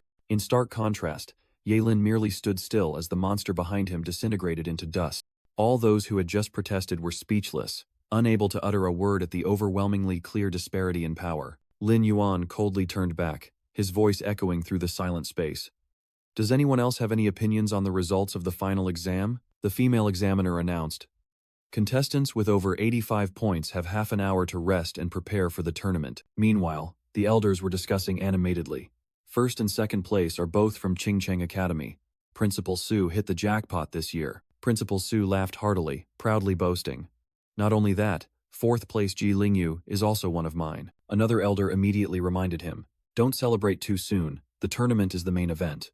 But Principal Su remained confident in his level 18 Forbidden Arts Master. Half an hour later, at the arena, Zhuge Nini and Ye Lin met. The proud girl declared, I won't lose to you in this tournament. What's she up to now? Ye Lin thought to himself, just as the tournament was announced to begin. The rules were announced. A single elimination tournament with 104 contestants, with matchups determined by drawing lots. The draw results appeared. Ye Lin, number 18, would face Bei Bei, number 86, making Ji Lingyu, who stood nearby, extremely excited. Big bro, go for it, Ji Lingyu shouted as Ye Lin smiled confidently, stepping into the arena. Facing level 10, Water Mage, Bei Bei, level 18, Forbidden Arts, Master Ye Lin advised. Classmate, It's better to surrender. No way. Don't underestimate me. Bebe retorted firmly, while Yaelin merely smiled, appreciating her courage. Immediately, a blue electric current flashed from Yaelin's fingertip. The entire arena was engulfed in a terrifying lightning storm summoned by him. Amidst the electric storm, a colossal thunder dragon materialized, roaring ferociously. The students in the stands were stunned, their faces drained of color at the destructive sight. At the epicenter, Yaelin reached out his hand, preparing to end the match. The examiner hastily shouted, "Contestant Yaelin, killing is forbidden in the tournament." "I have no intention of killing her," Yaelin calmly replied. "Just making her surrender is enough." Faced with overwhelming power, Bebe completely broke down, collapsing to the ground and sobbing in fear. The spectators murmured, one person indignantly saying, "What a beast. He made such a beautiful girl cry." Yaelin coldly pushed up his glasses, thinking to himself, "My classmate, you should just surrender." The female examiner announced as a distraught Bebe was helped away. Contestant number 18, Yaelin, wins the first round. Yaelin sighed, deciding to observe other matches. What a shame. Let me see how the other arenas are doing. In one arena, the female mage in red confidently stated, "You can't defeat me." Elsewhere, a young man wielding a dark spear sneered, "Someone like you dares to face me?" Meanwhile, another burly man was overwhelming his opponent. "Haha, I've never experienced this feeling." The first round matches concluded, and the winners were announced one by one. The female examiner shouted, starting the next round. The second round of the tournament officially begins. Yaelin's new opponent, Chen, spoke up. "If my opponent is you, things might get a bit difficult here." But he quickly regained his composure, summoning a sword formation. "But I will still win this match." Yaelin placed his hand on his sword hilt, wary of his opponent's confidence. "I can't let my guard down." Immediately, Chen shouted something no one expected. "I surrender." He raised his hand straight up, boldly declaring his surrender to everyone's astonishment. Yaelin's jaw dropped. "What? Didn't you just say you'd win?" Chen turned and walked away, waving casually. "A gentleman's revenge is never too late. We'll meet again." The female examiner awkwardly announced, "Contestant number 18, Yaelin, wins the second round." The stands were once again abuzz. Another win without fighting? Who would dare risk it against a forbidden arts master? The third round began, and Yaelin's new opponent was even more decisive. "Examiner, I surrender." Yaelin burst out in exasperation. "What? I haven't even done anything and you've already surrendered?" Amidst the crowd, the contestants whispered, "That guy won 3 rounds in a row just by using one forbidden art. Is this final exam that easy?" Meanwhile, in another arena, a fierce battle was unfolding. Level 14 Dragon Shadow Spear, Master Luo Jun faced off against level 13 Red Sword Master Wang Zhengguang. Wang Zhengguang provoked, "Luo Jun, it looks like you're about to join the losers bracket." Luo Jun coldly retorted, "You're not skilled enough." The crowd of spectators was overwhelmed. How terrifying. Is this what it looks like when two masters clash? The intense match was broadcast live on a large screen for the entire examination grounds to watch. A female teacher turned to ask her colleague, "Teacher Su, who do you think will win?" The man replied concisely, "Luo Jun." As expected, Luo Jun unleashed his ultimate technique, Shadow Cloud Thrust, and the spear's shadow shot forth rapidly. Wang Zhengguang couldn't defend in time, was sent flying by a single blow, and screamed in pain. His sword shattered, signaling a crushing defeat. At the same time, Yaelin was informed he had advanced again, and he muttered dejectedly, "How boring, another free pass." Suddenly, an announcement made Yaelin look up sharply, his face full of interest. The next match, Ji Lingyu versus Zhuganini. Zhuganini looked directly at her opponent. "Ji Lingyu, I don't understand. What did Ji Lin give you that you serve him so obediently?" Ji Lingyu shouted loudly, his loyalty unwavering. "He's my big bro. One day you'll regret it when you find out who my big bro truly is." "Foolish," Zhuganini scoffed, summoning the magic Phoenix Fireburst. Ji Lingyu was horrified. "Her fire magic is instantaneous?" He quickly jumped back, dodging a barrage of incoming fireball. Ji Lingyu gritted his teeth, realizing the difficult situation. "I'm a close-range fighter, and she's long-range. I absolutely cannot get hit." Zhuganini smirked provocatively. "Let's see how many times you can dodge." Zhuganini unleashed a giant fire tornado, engulfing Ji Lingyu. Cornered, Ji Lingyu roared, "If I can't dodge it, then I'll attack." He poured all his strength into a sword skill, Slash, striking directly into the heart of the firestorm. The powerful slash tore through the flames, and Ji Lingyu stood tall amidst the smoke and dust. Despite being covered in wounds, he still panted and declared, "I will fight you." Zhuganini merely smirked, flipped a page in her grimoire, and uttered a scornful remark. Idiot. A sea of red lotuses submerged the arena. But Yahello, from afar, only smiled, silently acknowledging his disciple's loyalty. An examiner frantically yelled, "Is this kid crazy? Examiners, prepare to rescue him." Ji Lingyu's silhouette completely vanished within the raging sea of fire. But then, a figure emerged from the flames, stunning Juga Nini. "Are you insane?" Ji Lingyu appeared with half his body enveloped in darkness, pointing his sword forward. "This is a warning to you," he growled, his eyes sharp as knives. "You can provoke me, but don't provoke my big brother." Exhausted, Ji Lingyu collapsed just as Yahello rushed to the arena. The examiner hastily pointed, urgently calling for the medical team. Yahello immediately placed his hand on his chest. "Lingyu, hang in there.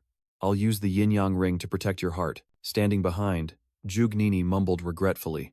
"I didn't know he would go that far." Ji Lingyu was carried away on a stretcher, but still managed to whisper, "Big brother, hang in there." The announcement board displayed the quarterfinal matchups. Zhuge Nini against Lin Linglin, and Yahello would face Luo Jun. In the spectator area, Principal Su of Yukai Academy asserted, "Luo Jun is a genius, he will definitely win." Another spectator shook his head, while Principal Gao was reminded, "Old Gao, don't get complacent too soon." In the spectator area, Principal Su calmly intervened. "That's enough, both of you.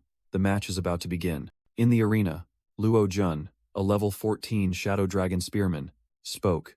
"Yahello, I finally get to fight you." He pointed his spear directly, declaring, "As long as I defeat you, this year's top scholar will definitely be me." Yahello merely replied coldly, "Is that so?"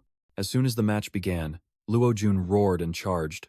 "Get on your knees and beg, Yahello." Yahello blocked the attack with his sword, calmly saying, "Let's see how many blows you can withstand from my life sword skill." Luo Jun was stunned. A forbidden arts master is good at close combat? He only received a sarcastic question in return. What? Never seen one before? With that, Yahello swung a powerful sword strike with his ultimate life sword skill. He continued to attack. "I'll show you the sword skill power of a forbidden arts master." Luo Jun strained to defend, sweat beginning to pour under the immense pressure. In the stands, the crowd buzzed. "What's going on? Why isn't a forbidden arts master using magic?" A more observant spectator shouted, "That's the life sword skill, a sword skill that consumes lifespan to grow stronger with each strike." Principal Gao was extremely worried.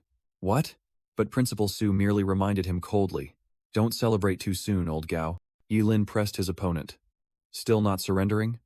While Luo Jun thought to himself, "No, if this continues, I'll lose." Suddenly, Luo Jun bit down on something in his mouth, his eyes turning frantic. "Yahello, you forced my hand!" Dark energy erupted as he unleashed a heavy shadow strike. As tendrils of shadow bound Yahello's sword, Luo Jun sneered. "Do you think you're the only one who knows how to use forbidden arts?" Yahello immediately realized. "It's a forbidden art talisman." Luo Jun leaped into the air, activating an ultimate forbidden art. Shadow Dragon Meteor, Die, Yahello. An unstoppable dark attack pierced through Yahello's chest. A thunderous explosion echoed. Luo Jun's dark attack had hit its mark. Yahello's life sword fell, embedding itself firmly into the arena floor. Black blood began to drip from the fatal wound. The dark spear had pierced through Yahello's chest. He only managed a single cry of pain. "You won't live much longer, so just die," Luo Jun declared coldly. The entire audience fell silent, everyone thinking Luo Jun had won. Luo Jun used a forbidden art talisman again? That thing causes severe damage to the body. Does he want to die too? The crowd murmured. Two examiners worried. "It's a pity that contestant Yahello is in mortal danger. Medics." Principal Gao angrily grabbed his opponent's collar. "Old man Su, do you have any conscience left?" But Principal Su merely brushed his hand away. "This year's first place will still belong to Yukai Academy." The woman in the red dress mused. "I didn't think Luo Jun would use a forbidden art talisman. I'm afraid even I couldn't dodge that attack." She looked regretful, but Zhuge Changsing, standing behind, remained calm. "Don't worry too much. The match isn't over yet." Meanwhile, Luo Jun panted, scoffing. "So what if you're level 18? You still lost to me." "Who said I lost?" Yahello's voice suddenly rang out, utterly terrifying Luo Jun. "Your heart was pierced, and you're still not dead?" Luo Jun screamed, while Yahello simply stood up silently, a red aura enveloping him. "No one can kill a forbidden arts master," Yahello declared. "Forbidden art, immortality." And a blue soul flame immediately healed his wound. The audience was stunned. Surviving even with a pierced heart. Is this guy immortal? The examiner realized. Immortality, a long-lost forbidden art. He used his lifespan to gain immunity to fatal blows, and now he's using recovery equipment. Too calm, Yilin raised his hand, gathering lightning, his eyes sharp and cold. Now, it's my turn. Forbidden art, world-destroying lightning. He summoned colossal pillars of lightning to strike down from the sky. Luo Jun was helpless, engulfed by the destructive lightning and blasted into the air. Luo Jun screamed in despair. No, it can't be. His body disintegrated in the destructive lightning. Two spectators were stunned, exclaiming, "How terrifying." The examiner carrying the unconscious Luo Jun declared, "Yilin wins. Call for medical assistance immediately." From afar, Yilin felt the gazes of the principals, one of whom wore a knowing smile. Suddenly, he collapsed, coughing up a large mouthful of blood. The act had begun. An elder panicked. "Damn it, old Gao. Yilin's forbidden technique has backfired. I have to play my part well," Yilin thought to himself, "so no one suspects anything." Principal Su furiously roared, "I want to file a complaint. This is an act of intentional murder." After an exchange of words, he threatened, "Gao Zhenyu, I will report this matter to the Ministry of Education." Yilin sat down, sighing. This exam is more exhausting than killing Ken Sen. He sensed a presence approaching, muttering, "More trouble again." Zhuge Nini approached, suggesting, "Yilin, I can wait for you to recover before we fight." He looked up, coldly refusing. No need. 30 minutes later, the arena was ready for the final battle. Zhuge Nini solemnly declared, "The final round officially begins." She thought to herself, full of caution, "I can't let his forbidden technique hit me." Meanwhile, Yilin was racking his brain trying to figure out how to strike without severely injuring his opponent. Zhuge Nini didn't hesitate, unleashing her ultimate technique, Blazing Phoenix Flame. Yilin didn't flinch, swinging his sword and charging straight into the sea of flames. Yilin used forbidden technique, Swift Dance, gracefully dodging countless attacks. The audience buzzed, some guessing he was exhausted, others believing he was going easy on Zhuge Nini. Zhuge Nini roared in anger. "Yilin, do you only know how to dodge? Are you insulting me?" Despite the provocation, Yilin calmly dodged another fireball. He casually replied, "Is there any rule that forbids me from dodging?" "Fine," Zhuge Nini growled, raising her grimoire. "Let's see you dodge this move." A colossal wave of fire named Crimson Flame overwhelming heaven surged forward. Standing amidst the sea of flames, Yilin thought to himself, "This foolish girl is really difficult to deal with. I'll have to teach her a lesson." He channeled power into his legs, activating a speed-boosting skill. In a flash, Yilin leaped into the air, soaring over the wave of fire. Zhuge Nini was stunned, only able to think, "So fast." Immediately after, Yilin's chilling blade was at her neck from behind. "You've lost," he coldly declared, even as Zhuge Nini called his name in resentment. Humiliated, tears welled up in her eyes. "How dare you? I'll kill you." She unleashed a burst of magic, pushing Yilin back and shouting, "I won't lose to a detestable person like you." Yilin caught a flame, his eyes showing clear annoyance.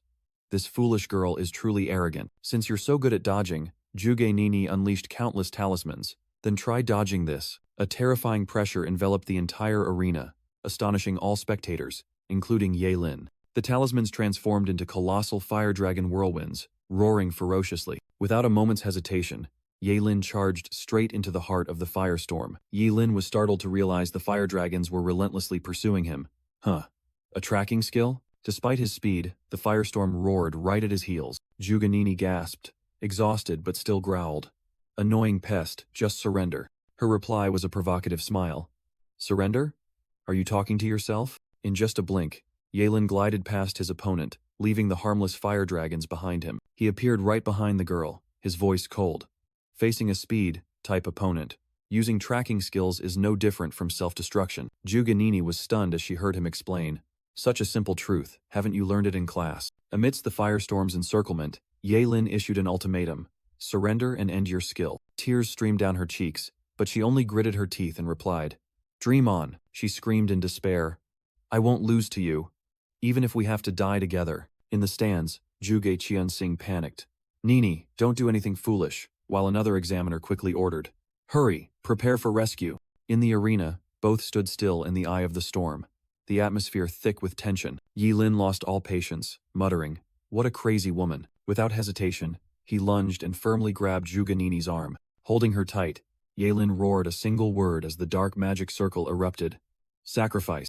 Immediately, a colossal dark shadow descended powerfully onto the arena from the sky. It was an ultimate defensive forbidden technique, the Wailing Great Wall. The eyes of the stone lion heads on the wall glowed brightly, signaling the awakening of an ancient power. The gates of hell opened, swallowing all the roaring fire dragons. The examiners were stunned, one exclaiming in horror, "The Wailing Wall. Can a contestant really cast that kind of forbidden technique?" Yilin breathed a sigh of relief, thinking, "Luckily I unlocked this forbidden technique, otherwise I don't know what I would have done." He walked up behind the dazed Juganini and said, "Don't just stand there, miss. Your hair's a mess." The sudden words made Juganini's heart race, and she thought to herself, "Maybe he's not as hateful as I thought." The audience in the stands buzzed with discussion, believing Yelin was only dodging because he was afraid of hurting his opponent. But immediately after, Yelin suddenly unleashed a devastating kick, shouting, "Get down there! I'm the top scorer!" Juganini was sent flying, landing face first on the arena floor to the astonishment of the examiners. The entire audience gasped, unable to believe what had just happened. The principals and elders were also stunned by the utterly ruthless reversal. In a corner of the stands, Zhuge Qianxing could only cover his face, helpless before his niece. Humiliated, Zhuge Nini struggled to sit up, screaming in resentment, "Yelin! I'm not done with you yet." Ignoring the threat, the examiner raised his hand and declared, "Contestant Yelin has scored 150 points. He is this year's top scorer." Amidst the cheers of top scorer, Yelin smiled in relief. Finally, everything was over. A classmate approached and asked, "Yelin, as the top scorer, which academy do you want to join?" Without a moment's hesitation, he confidently declared, "I want to go to the Supreme Academy." The entire crowd erupted in excitement, chanting the name of the most prestigious school. But then, a cold woman appeared and poured cold water on their enthusiasm. "I'm sorry, Yelin, you cannot enter the Supreme Academy." Yelin turned around, his eyes filled with confusion and questioning. "Why?" The female representative replied cruelly, "Because you are a forbidden technique master. Those like you die young, with no value for cultivation." Upon hearing the verdict, Yelin could only bow his head, bitterly accepting, "I understand." Amidst the murmuring crowd, someone spoke up, "She's not wrong. Forbidden technique masters all have short lifespans. No academy will train them for free." "Wait!" a dignified voice rang out, cutting through the desperate atmosphere. Zhuge Qianxing confidently stepped forward, facing Yelin. "Miss Su, regarding your concerns, I may have a solution." The man accompanying the representative asked in surprise, "Mr. Zhuge, what do you mean?" "Yilin is my disciple," Zhuge Qianxing declared. "I have found a way to significantly reduce the harm when a forbidden technique master uses forbidden techniques." Principal Gao and the male representative asked in unison, astonished, "Mr. Zhuge, is this true?" The representative, Su Chengxin, coldly questioned, "Mr. Zhuge, you are proficient in astrology, and you also understand job changers?" "Chongshin, don't let our relationship ruin a genius's future," Zhuge Qianxing advised, but she retorted, "The Supreme Academy will not recruit forbidden technique masters." Amidst the crowd, a girl whispered, "Are there any rumors about Mr. Zhuge and Miss Su?" While the person next to her indignantly said, "This Miss Su is too cruel." Seeing the tense situation, Yelin spoke up, "Master, let it go. It's okay if I can't get into the Supreme Academy. It's just one academy." Suddenly, a figure lunged to attack Zhuge Qianxing with a sneer. "Just one academy, and you're already so arrogant?" "Yilin, be careful," Zhuge Qiang shouted as he saw his disciple rush out to block the attack for him. In a flash, Yelin used the hilt of his sword to block the sudden attack. "Who are you?"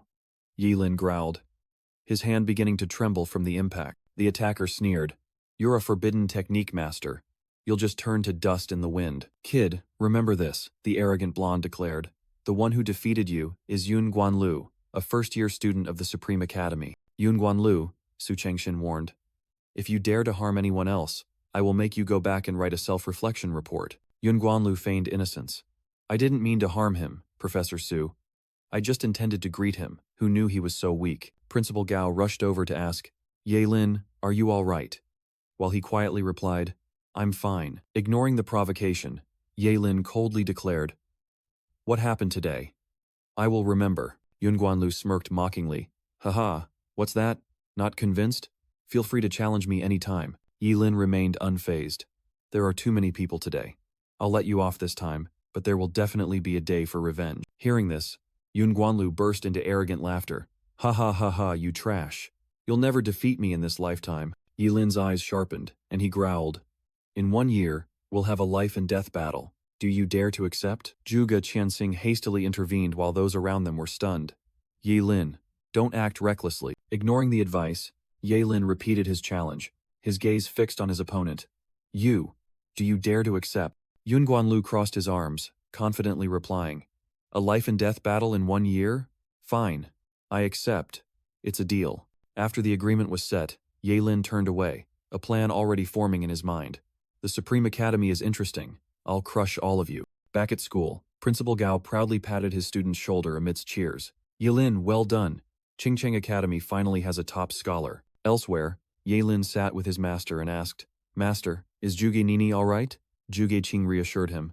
She's fine. She'll recover her spirits soon. Seeing this, Yaelin went straight to the point. Then, Master, please tell me about your relationship with Su Chengxin. Zhuge Qianxing sighed, rubbing his forehead as he admitted. Su Chengxin was my first love. In the flashback, a young Su Chengxin appeared, innocent and pure. Yaelin was completely stunned by the unexpected truth. What? Still in shock, he mumbled, no way, you two look like. Zhuge Qianxing began to recount the old story, about their young love and separation due to personality differences, and then when she wanted to return after 5 years, Yaelin asked curiously, what happened then? Did you two reconcile? He sadly replied, how could we? I already had Nini by then. After hearing the unfinished love story, Yaelin could only force a laugh. Huh, what a pity. Zhuge Qianxing reassured his daughter. With your strength, entering the Supreme Academy is no problem. Just do your best. Nini's mother turned to Yaelin.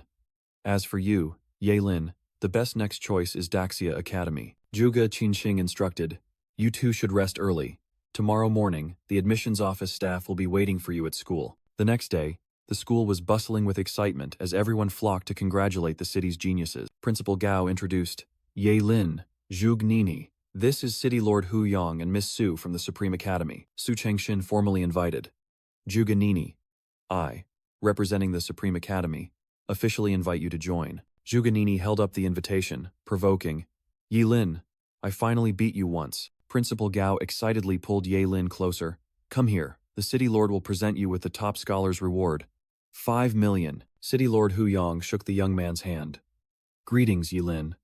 The aura of a top scholar is indeed extraordinary. Amidst the media's camera flashes, the City Lord expressed great expectations for this year's top scholar. Yaelin grinned and immediately asked, City Lord, when will the 5 million be awarded? I'm used to living in the slums. I'm so afraid of poverty. As ordered, 2 women brought in the rewards, and Yaelin was surprised. Oh, there's even a skill scroll? The rewards included 5 million, a self-chosen epic skill scroll, and a ticket to the top scholar's secret realm. Yaelin was astonished to learn that the top scholar's secret realm was a place exclusively for the top students of each city, and granted immunity to all damage. He excitedly thought, damage immunity? So I can grind to level 99? But Principal Gao quickly dispelled his illusion. City Lord Hu Yang set a new goal. This secret realm is also a test. You must reclaim the title of National Top Scholar for our city. Principal Gao explained. That's right. The person who reaches the highest level in the secret realm will be the National Top Scholar, and the rewards are much more generous. Hearing about the rewards, Yaelin's eyes lit up, and he confidently declared, Don't worry, I will definitely become the National Top Scholar. The 2 city leaders couldn't hide their pride, taking a commemorative photo together with their new hope. Before setting off, the new master instructed Yaelin, never use lifespan-consuming skills in the top scholar's secret realm. Yaelin confidently replied, understanding that even if the secret realm granted damage immunity, it couldn't prevent aging. The man said he still had business in Qingcheng and told him to take care. Yaelin calmly reassured his master that everything would be fine. Arriving in Shenzhen, he couldn't help but be overwhelmed by the bustling prosperity of a major city. He headed to his arranged accommodation, where a female receptionist was waiting. The woman introduced herself as Bai Lin and politely invited Yaelin to follow her. Along the way, she informed him that the top scholar's secret realm had not yet opened, so he had plenty of time to rest. Upon entering the room, Yaelin casually tossed his backpack onto the bed. He lay down, holding the ticket to the secret realm, and thought he should go out for a stroll to explore the city. But just as he was about to open the door, he found it was jammed shut. Suddenly, a rapid knocking echoed from outside, confusing him. Yaelin was startled as someone forcefully burst the door open. A strange girl with golden blonde hair stormed in, hands on her hips, aggressively demanding, Who are you people? Why are you in my room? The girl gave Yaelin no chance to explain, immediately grabbing his shirt and yelling, You weirdo, how dare you be in my room? Instantly, the girl channeled energy into her fist, roaring, Let me teach you a lesson. Yaelin was utterly stunned by the swift and powerful attack. A devastating punch sent him flying back. The door shattered, completely destroyed by the force of the impact. "You damn weirdo, you're fast," the girl growled, while Yaelin was bewildered and quickly clarified. "Wait, you're mistaken. I'm not a weirdo." "I don't believe your lies! Die!" the girl screamed, giving Yaelin no chance to explain. Realizing words were useless, Yaelin decided to act. "Looks like I have no choice but to make a move, sacrificing my appendix." Immediately, countless gigantic wooden vines emerged from thin air, casting forbidden art, wood realm to encircle the girl. "What the hell is this?" she struggled in panic, unable to escape the grasp. "Why can't I break free?" Yaelin casually walked over, teasing, "Stop struggling. This forbidden art is specifically for dealing with wild lowlies like you." To clear up the misunderstanding, he held out a room card. "This is room 6099. This is my card. See for yourself." The girl still didn't believe it, asserting, "No way. My room card is also 6099. Yaelin retracted the forbidden art, and the vines dissolved into streams of magical energy. He stood with his arms crossed, leisurely saying, "If you don't believe me, just check." The girl fumbled for her card and froze when she saw the number on it. "How did it become 6,609? No way," she mumbled in confusion. And Yaelin pointed out a simple possibility. "Could it be that you're holding it upside down?" Realizing her silly mistake, the girl clasped her hands apologetically. "I'm sorry. It was my fault for acting rashly." She offered to treat him to a meal as compensation, but Yaelin refused and invited her. "I was just about to go for a walk. Would you like to come along?" Under the city's sunset, the girl curiously asked about Yaelin's power. "By the way, what is your profession?" She confidently introduced herself. "My name is Mi Shui, the top scorer of Haicheng, an SSS-Rank berserker." Yaelin simply replied, "Oh, I'm from Qingcheng," Mi Shui deduced. "Then you must have been accepted into the Supreme Academy, right?" But received an unexpected answer. "They don't need me." To Mi Shui's astonishment, Yaelin explained with resignation, "That is my destined fate, a short-lived forbidden art master." Hearing the words forbidden art master, Mi Shui became awkward, unsure what to say next. To dispel the heavy atmosphere, Yaelin decided to treat Mi Shui to a delicious meal. The two arrived at Shenzhen's most famous restaurant, a luxurious and splendid place. Suddenly, a sarcastic voice rang out. "Mi Shui?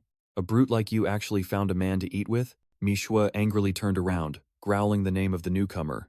"Yi Ning Ning!" Yi Ning Ning hooked her arm around a man, continuing to taunt. Well, it seems you're in heat." She turned to Yaelin, uttering provocative words, causing Mi Shui to snap. "Yi Ning Ning, get lost." Ignoring her, Yi Ning Ning enticed Yaelin. "Handsome, why don't you come with me?" Yaelin coldly retorted. "Please stay away from me. You have bad breath." The blunt remark made Mi Shui burst out laughing, while Yi Ning Ning was speechless with anger. Yi Ning Ning's beautiful face twisted. "You brat. I already gave you a chance." Yaelin ignored her, inviting Mi Shui to leave. "Let's go. This place is starting to stink." But just as they turned to leave, a foot blocked their path. Wu Shaoqi, a level 22 angel paladin, stood in front of them. "Apologize to my woman." He shot Yaelin a contemptuous look. "I hate nothing more than poor, lowly trash crawling out of the gutters." Yi Ning Ning immediately acted coy, while Mi Shui paled, recognizing the opponent's true strength. Yaelin faced him without fear. "What a coincidence. A poor person like me hates nothing more than rotten rich young masters like you." Enraged, Wu Shaoqi roared, unleashing a brilliant stream of holy light with gigantic angelic wing. Yaelin was not to be outdone. Blue energy surged around him, his eyes burning with fighting spirit. In the middle of the restaurant hall, two SSS-class powers clashed, signaling an earth-shattering battle about to erupt. An investigator suddenly appeared, coldly warning, "Transferred professionals are not allowed to fight within the city." Mi Shui quickly tried to stop Yaelin. "The top scorer's secret realm is about to open. It's not worth causing trouble with them here." Annoyed by the interruption, Wu Shaoqi pointed at Yaelin, growling, "I'll remember your face. Don't let me see you in the secret realm." Yi Ning Ning hooked her arm around her boyfriend, turning back to utter one last insult. "Just you wait, you trash." When the two had left, Mi Shui bowed her head, muttering, "I'm sorry, I caused you trouble again." Yaelin wondered, "Who was that? Why does she seem so hostile towards you?" Mi Shui sighed, revealing a family secret. "She's my half-sister, and she's always seen me as a thorn in her side." Yaelin ignored the girl's apology, casually saying, "It's fine. I'm suddenly a bit hungry. Let's go eat." 3 days later, in a colossal plaza, a magnificent spatial gate cracked open in midair. Countless drones hovered everywhere, recording every moment of the momentous event. A dignified white-haired man stepped out, his voice echoing, "Welcome, top scorers. I am Zheng Ganqi, the supervisor for this event.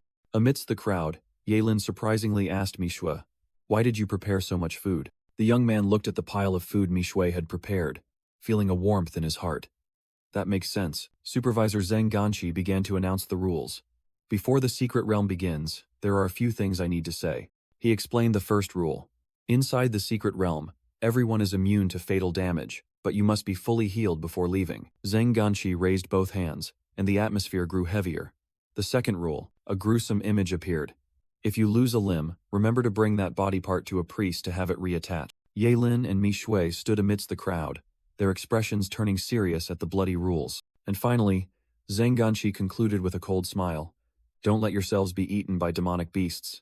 You can imagine the feeling of being digested in their stomachs. Yahello pondered the rules of the secret realm, while Mishue shivered in fear at the prospect of being swallowed by demonic beasts. On the high platform, Zheng Ganqi gave his final wishes to the top scorers and then loudly commanded, "Open the teleportation gate." A colossal spatial gate opened, and the supervisor's voice echoed, giving the contestants 10 minutes to find teammates. Mishue quickly suggested forming a team, and Yahello slyly replied, "All right, but you have to carry my stuff." The berserker girl happily accepted, confidently declaring that this little weight was nothing to her. Suddenly, a burly, teal-haired guy cut in, loudly criticizing Yahello for being ungallant by making a cute girl do heavy work. He turned to Mishue, offering his hand and inviting her to join his team with a promise that she wouldn't have to lift a finger. Contrary to expectations, Mishue exploded in a rage, her murderous aura erupting. "Get lost before I punch your face in." Meanwhile, Yi Ningning haughtily recruited members for Wu Shaoqi's team, requiring a minimum level of 20. Amidst the chaos, the teal-haired guy was sent flying far away after getting a beating from Mishue. Wu Shaoqi stepped in front of Yahello, his voice full of provocation. "Yahello, is that right?" He continued to scorn and ridicule Yahello's small-town origins, even while acknowledging that reaching level 18 was rare. Kneel and kowtow 3 times. Wu Shaoqi issued an ultimatum. Otherwise, don't blame me for being cruel once we're inside the mystic realm. Yahello merely smirked, uttering a concise word. "Idiot." Enraged, Wu Shaoqi roared a curse and lunged forward. Zheng Ganqi suddenly appeared, blocking Wu Shaoqi's punch and warning that he would revoke his qualification to compete. The supervisor turned to the crowd, announcing that the mystic realm was officially open, and reiterating that anyone who violated the rules would be immediately disqualified. Wu Shaoqi shot Yahello a hateful glare, growling, "Just you wait, we'll settle the score." Amidst the crowd, a contestant worried, "That guy is truly reckless, we need to be careful." Yahello replied, "Don't worry, I know what I'm doing, let's go." Under the blazing red light of the teleportation gate, Yahello and Mishue stepped together into the life and death battlefield. Mishue marveled at the beauty of the mystic realm, but Yahello warned, "Beneath this beauty lies a deadly threat." Immediately, a giant level 20 stone monster appeared, causing Mishue to scream a warning. "Save your strength, I can handle this small fry." Mishue, true to her berserker nature, charged straight at the enemy. She roared, "Ugly creature, I'll crush you," then delivered a devastating punch to the monster's face. Yahello watched from a distance, thinking to himself, "This cute Lalai girl fights like a demon, but I don't have time to waste." A surge of icy energy suddenly struck, shattering the stone monster into pieces. Mishue was stunned. Killed instantly? Only a class changer above level 25 could do that. She turned back, astonished, and asked Yahello, who was holding an ice sword, "Why are your magic skills so powerful?" "Because I am a forbidden mage." Yahello grimaced, clutching his hip. "Good thing I have damage immunity. Otherwise my kidney wouldn't have been able to take it." "Indeed, forbidden magic is cast through sacrifice," Mishue said admiringly, giving a thumbs up. "How brutal." The two continued deeper, Yahello instructing, "The deeper we go, the stronger the monsters get. Stay vigilant." Mishue started a conversation. "I remember you said that just because you're a forbidden mage, the Supreme Academy rejected you." Yahello merely sighed. Sigh. "Why do I have to die so young?" But then he smiled serenely. "But being able to accomplish what I want in life isn't too bad." Suddenly, Yahello froze, his gaze sharp as he sensed a terrifying killing intent. Before them, a giant dark red beetle monster emerged, obscuring the sky. From underground, a level 25 giant poison centipede emerged, growling menacingly. Yahello and Mishue were dumbfounded. The girl exclaimed, "A giant poison centipede? How is it so big?" Without a second's hesitation, the monster lunged forward with terrifying speed. However, its attack was blocked by an invisible wall. Yilin quickly pulled Mi Shui back, narrowly escaping the collision. Standing protectively in front of his teammate, he asserted, "Leave it to me."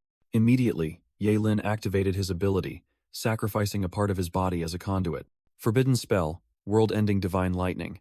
A stream of destructive blue lightning was summoned. The terrifying power of the forbidden spell threw both of them backward. Amidst the smoke and dust, a level 22 poison scorpion suddenly lunged out to attack. At the same time, Mi Shui screamed in panic as a level 25 skeleton warrior also charged forward. "Yilin, look out!" Witnessing the enemies annihilated in an instant, the girl could only exclaim in admiration. Another instant kill. He's truly terrifying. Suddenly, a hand emerged from the ground, grabbing something tightly. Yilin had caught a level 28 Abyss Ratman attempting a sneak attack, and he smirked. "Trying to ambush me? Forbidden spell. Eternal divine lightning." Yilin soared into the air, raining down a storm of lightning. The golden lightning bolts obliterated the lurking monster. A notification appeared, and Yilin cheered happily. Leveled up. Finally reached level 20. Seeing Yilin's sacrificed arm lying on the ground, Mi Shui suddenly realized, "I get it. You're a forbidden mage, and you have damage immunity in this mystic realm. That's why you can use forbidden magic at full power." Yilin said nonchalantly, "Did you only just figure that out?" While Mi Shui burst out laughing. "Haha, I guessed right." He looked at his status panel, thinking to himself, "After reaching level 20, it's time to unlock my second talent." Yilin realized his new ability. My second talent can upgrade all skills I use into forbidden spells?" He turned to Mi Shui and requested, "Mi Shui, give me the fireball scroll you picked up." Yilin activated the magic scroll, ignoring the system's warning, and asserted, "Yes, I'm conducting an experiment." A notification appeared, confirming that the fireball spell had been upgraded into the forbidden spell, Flame God's Breath, thrilling him greatly. He created a pitch-black fireball, and Mi Shui exclaimed in astonishment, "What kind of forbidden spell is that? I've never seen anything like it." Yilin unleashed the full power of the dark fireball. The forbidden spell, Flame God's Breath, shot forth, carrying unimaginable destructive power. An earth-shattering explosion flattened an entire area of forest. Mi Shui was dazed. "That fireball is huge. It's like the sun exploded." While Yilin smiled contentedly. "That's done. There's not much time left. Let's continue grinding levels." Yilin urged them both to get going. Meanwhile, in another area, Yi Ningning and Wu Shaoqi also felt the tremor. Yi Ningning asked worriedly, "What kind of skill is that? Why is it so loud?" Wu Shaoqi replied, "Did a supervisor enter the secret realm?" Outside, Zheng Ganqi also stared in shock at the monitoring screen. "What's happening?" Back with Yilin, he told Mi Shui as they stopped in an open clearing. "Let's find somewhere to eat first." Suddenly, Yilin hid behind a tree, his eyes becoming vigilant. His expression hardened, as if he had discovered something unusual. Yilin gestured to Mi Shui as he spotted something. "Mi Shui, look, what's that?" Before them was a level 26 treasure toad, sound asleep in extremely valuable prey. Yilin quickly outlined the plan. "I'll control it. And you catch it? Got it?" The two moved quietly through the bushes, stealthily approaching their target. Once in position, Yilin whispered a final confirmation. "Get ready." Suddenly, a group of people appeared, loudly calling Yilin's name, startling the treasure toad awake. "Do it now!" Yilin yelled, hastily using a skill to send the treasure toad flying. The valuable prey vanished in a flash of light, their hunting plan completely foiled. Mi Shui angrily punched the ground, while Yilin glared at the newcomers. "Who are they? They ruined our plan." The teal-haired guy stepped forward to provoke them, while Mi Shui nervously recognized the leader as Wu Shaoqi. Yilin coldly conjured a small fireball, retorting, "Don't worry, I'll let all of you here experience it." The teal-haired guy burst out laughing, scoffing. "A fireball? You're such an idiot." But the fireball in Yilin's hand suddenly swelled abnormally, leaving Wu Shaoqi's entire group stunned. He unleashed the forbidden art, Flame God's Breath, a colossal sea of fire engulfing the arrogant provocateur. Wu Shaoqi questioned in shock. "Yilin, we are all the future of Daxia. How dare you severely injure him like that?" "Calm down, I'm a fair person," Yilin said. Then activated an Ice Storm skill scroll. He advanced towards the trembling figures, icy energy gathering in his hands. What he just experienced, you will all taste as well. A razor-sharp ice storm was unleashed, signaling the start of a new, brutal punishment. Wu Shaoqi and Yi Ningning stared blankly at the sky, covered by countless ice spears, wondering, how is this possible? How can an ice vortex possess such power? Wu Shaoqi roared, while Yi Ningning panicked.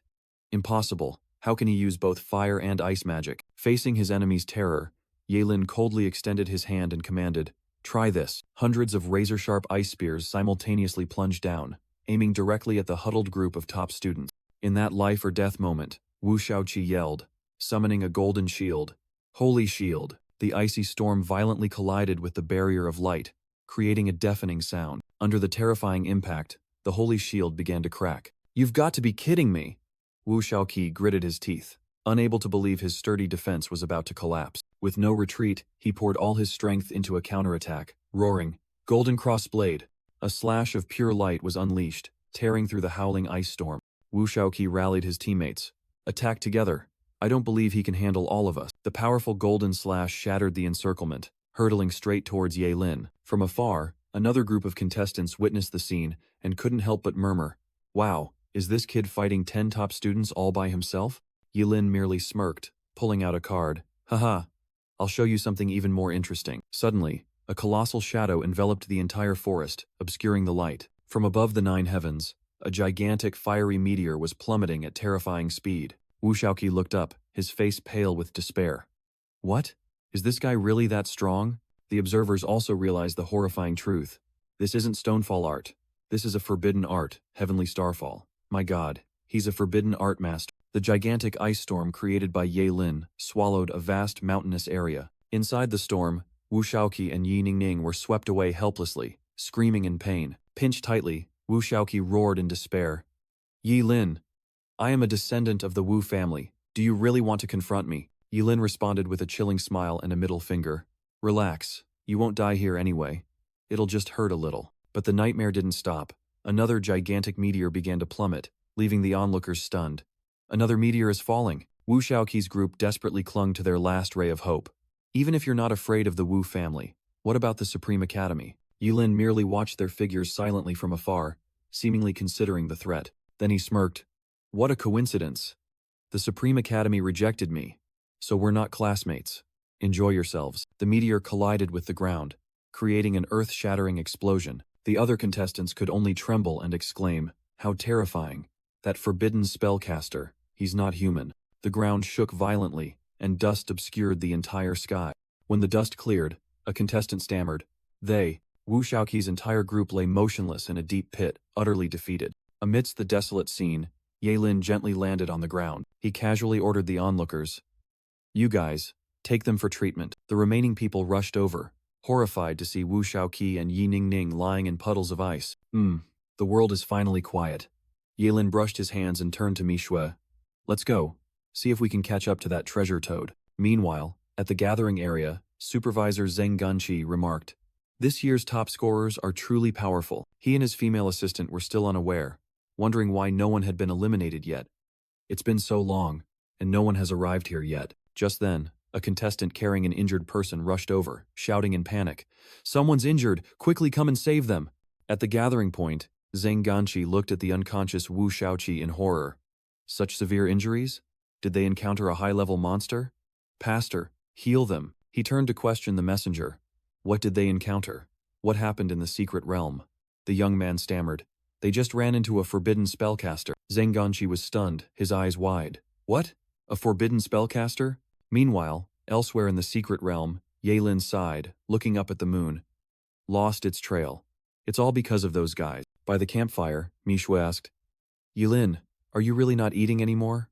Yahello replied, I'm full, I need to rest. Tomorrow I have to level up more. Looking at the resting young man, Mishue thought to herself, I've never met anyone who levels up as fast as him. I need to try even harder. Suddenly, a strange sound startled her, making her look up. Huh? A gigantic, three-headed monster, blazing red like fire, appeared towering before them, making Mishue exclaim in horror, Cerberus! The beast roared an earth-shattering sound, spewing out a destructive surge of energy. Yahello, be careful! Mishue screamed as Yahello quickly pulled her away, narrowly escaping the explosion. Yahello looked at the monster, showing surprise. Well, it's a high-level monster. Mishue quickly pulled his arm. No, it's not. Standing on the edge of a gigantic pit, Yahello realized, it's Cerberus. I didn't expect such a terrifying monster to be in the secret realm. He turned to Mishue, his gaze firm. You step back. This one is tough to deal with. Mishue replied worriedly. Be careful. Cerberus's 3 heads simultaneously looked down at the blazing fireball Yahello had just thrown. Without hesitation, One of the three heads opened its mouth wide, preparing to directly confront the magic. It swallowed the fireball. The attack only caused a small, harmless explosion inside the monster's mouth. Both Yaelin and Mishue were stunned. Mishue stammered, "No way. Did it just swallow that huge fireball?" Immediately, Cerberus counterattacked, spewing out a terrifying stream of green liquid. The death-infused fluid shot straight towards the two of them. "This green liquid is extremely corrosive," Yaelin shouted, quickly pushing Mishue away and dodging the attack himself. Yaelin quickly dodged the corrosive liquid bubbling around him. Immediately, the monster's gigantic claws struck straight down at his head. "High-level monsters are really tough," Yaelin muttered, activating Forbidden Spell, Karma Fire, to increase his speed. He charged forward, provoking, "Hey beast, you like to eat, don't you? I'll give you all of this to eat." From the sky, Forbidden Spell, Eternal Lightning, descended, aimed directly at Cerberus. The monster was hit, a surge of green energy piercing through its body. Without flinching, it immediately gathered a deadly energy sphere between its three heads. Two of the three heads roared an earth-shattering sound, full of ferocity. A torrent of corrosive green liquid was sprayed straight towards Yaelin and Mishue. Yaelin raised his hand, summoning Forbidden Spell, Wailing Great Wall, to block the attack. Immediately after defending, he switched to offense, creating a long spear of ice. "Die!" Yaelin roared, throwing the spear with all his might. Cerberus was hit, letting out a pathetic howl of pain. "Let's see how you swallow this," Yaelin said coldly, preparing for the finishing blow. A gigantic pillar of lightning descended from the sky, engulfing both Yaelin and the monster. Mishue watched in astonishment as the monster's body disintegrated. "It's still not dead?" Yaelin suddenly shouted with a panicked expression. "No, it's trying to self-destruct. Run. Don't let the black flames touch you," he yelled, grabbing Mishue's hand and fleeing. Both plunged into the forest, with a terrifying explosion engulfing everything right behind them. Having narrowly escaped death, both sat panting, as a notification of a level 36 monster defeat appeared. After the battle, Yaelin and Mishue unexpectedly discovered a familiar creature. "Look, it's the treasure toad from last time." The toad spat out an item, and Mishue explained, "This is dragon-scale gold ore, an extremely rare material for crafting epic, tier equipment." Yaelin was displeased, pressing his sword against the toad and growling, "Spit out more now." However, the next thing it spat out was just an ordinary stone, disappointing both of them. His anger flared, and Yaelin threatened, "You dare give me a useless stone? Spit out all the treasures." Meanwhile, at a camp, Zheng Ganqi received a report. Mission accomplished. The surgery was successful. He thanked the medical team and reassured them, "Wu Shaoqi and the others have almost fully recovered. Rest assured, I will report everyone's contributions to the higher-ups." Zheng Ganqi turned around, stopping a limping figure, stepping out. "Wu Shaoqi, your body hasn't fully recovered yet. Don't go outside." Despite the advice, Wu Shaoqi, his face etched with resentment, gritted his teeth and roared a name, "Yaelin." Leaning on crutches, he stepped out of the tent, yelling in hatred, "I'm not done with you yet." Cutting back to Yaelin, he had tied the treasure toad to a stake by the campfire, his voice full of killing intent. "Little toad, still don't want to spit out all the treasures?" The toad could only let out desperate croaks as Yaelin's hand, enveloped in a stream of green energy, drew closer. Yaelin sat down, his voice eerily calm. "Little toad, I have good news and bad news. The good news is your days of suffering are about to end." Then he looked up, his gaze as sharp as a knife. "And the bad news is, your days are also over." Without hesitation, Yaelin pressed his hand, crackling with lightning, onto the treasure toad. From the toad's mouth, a magnificent spear, radiating a brilliant golden light, was slowly pulled out. Immediately after, a terrifying explosion flattened a vast area of forest. The explosion left a gaping void, trees crushed into dust. Strangely, the treasure toad survived the catastrophe, hiding fearfully behind a rock and letting out weak croaks. Yaelin held the divine weapon he had just acquired. Both he and Mishue were stunned. "Wow, isn't this just too powerful?" Yaelin spared the exhausted treasure toad. "I'll let you off this time because you seem honest enough. Now, go." He excitedly turned to Mishue. "Let's go, Mishue. We need to find more monsters." But looking into the distance, a strange silence enveloped the entire forest. Yaelin frowned in confusion. "Why are there no monsters at all?" Mishue pointed out the harsh truth. "It seems all the monsters in the secret realm have been completely wiped out by you." Realizing it was useless to stay, Yaelin decided, "There are no more monsters here. Staying would just be a waste of time." Meanwhile, at the exit gate, a crowd of contestants was buzzing. "Why are there no monsters in the secret realm?" a girl recounted. "When we entered the inner area after leveling up, There was nothing left but scorched marks on the ground. She sighed, deciding to wait. Let's wait for Wu Shaoqi and the others. I wonder what's happening. Suddenly, someone in the group exclaimed in panic upon seeing two familiar figures. It's Yilin. Stay away from them. They're too terrifying. When Yilin and Mi Shui arrived, Zhang Ganqi, the supervisor, stopped them. Are you sure you want to leave the secret realm? Yilin replied without hesitation.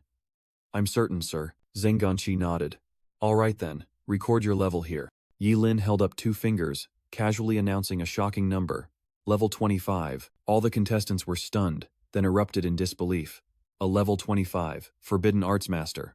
Could it be that he killed all the monsters? Zhang Ganqi stopped him again. No, you can't leave. You are very likely the national top scorer. You must wait to receive your reward. At the same time, Wu Shaoqi had just exited the gate, his face scowling. What a rotten day, he complained irritably. Caught a treasure toad, and got nothing. Searched all day and didn't find a single monster. His teammate rushed over, pointing towards Yilin. Young Master Wu, all the monsters have been wiped out by him. He's already level 25. Wu Shaoqi was stunned, fury erupting in his eyes. What? Level 25? Damn it. Mi Shui sneered. Some people are truly pathetic.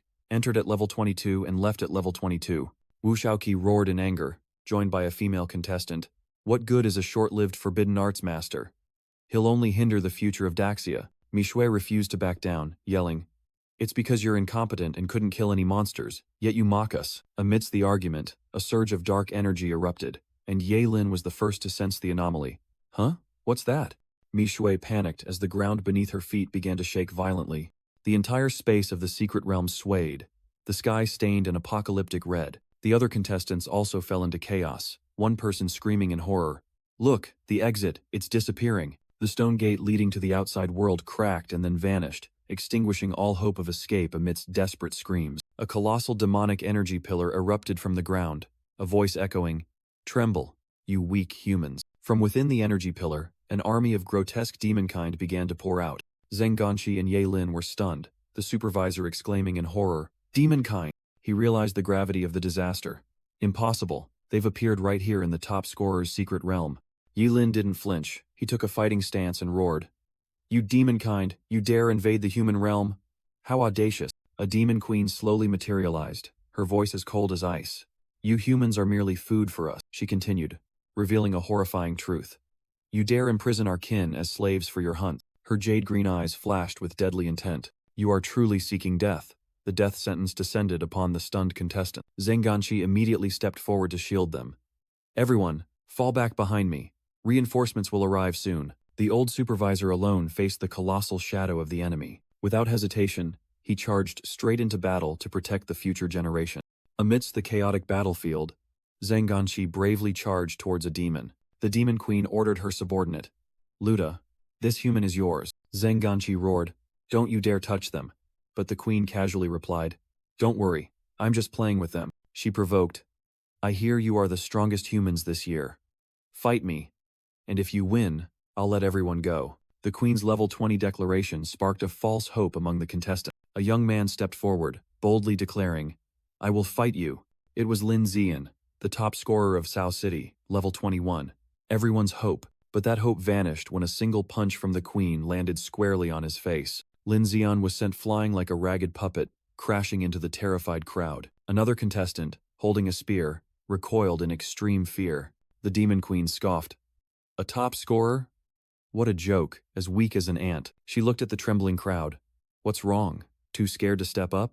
Humans truly are a bunch of cowards. On the ground, Lin Zian pointed at Yilin, yelling, Yilin, with great power comes great responsibility. What are you waiting for? All eyes and criticisms turned to Yilin, who had cleared out the monsters in the secret realm. Mi Shui angrily yelled at Wu Shaoqi, who was shamelessly blaming everything on Yilin. Yilin calmly faced Wu Shaoqi. All right, everyone hand over your high-grade equipment, and I'll deal with it immediately. Wu Shaoqi was stunned, growling. Are you trying to extort us? Ignoring the harsh words, Yilin turned and instructed Mi Shui.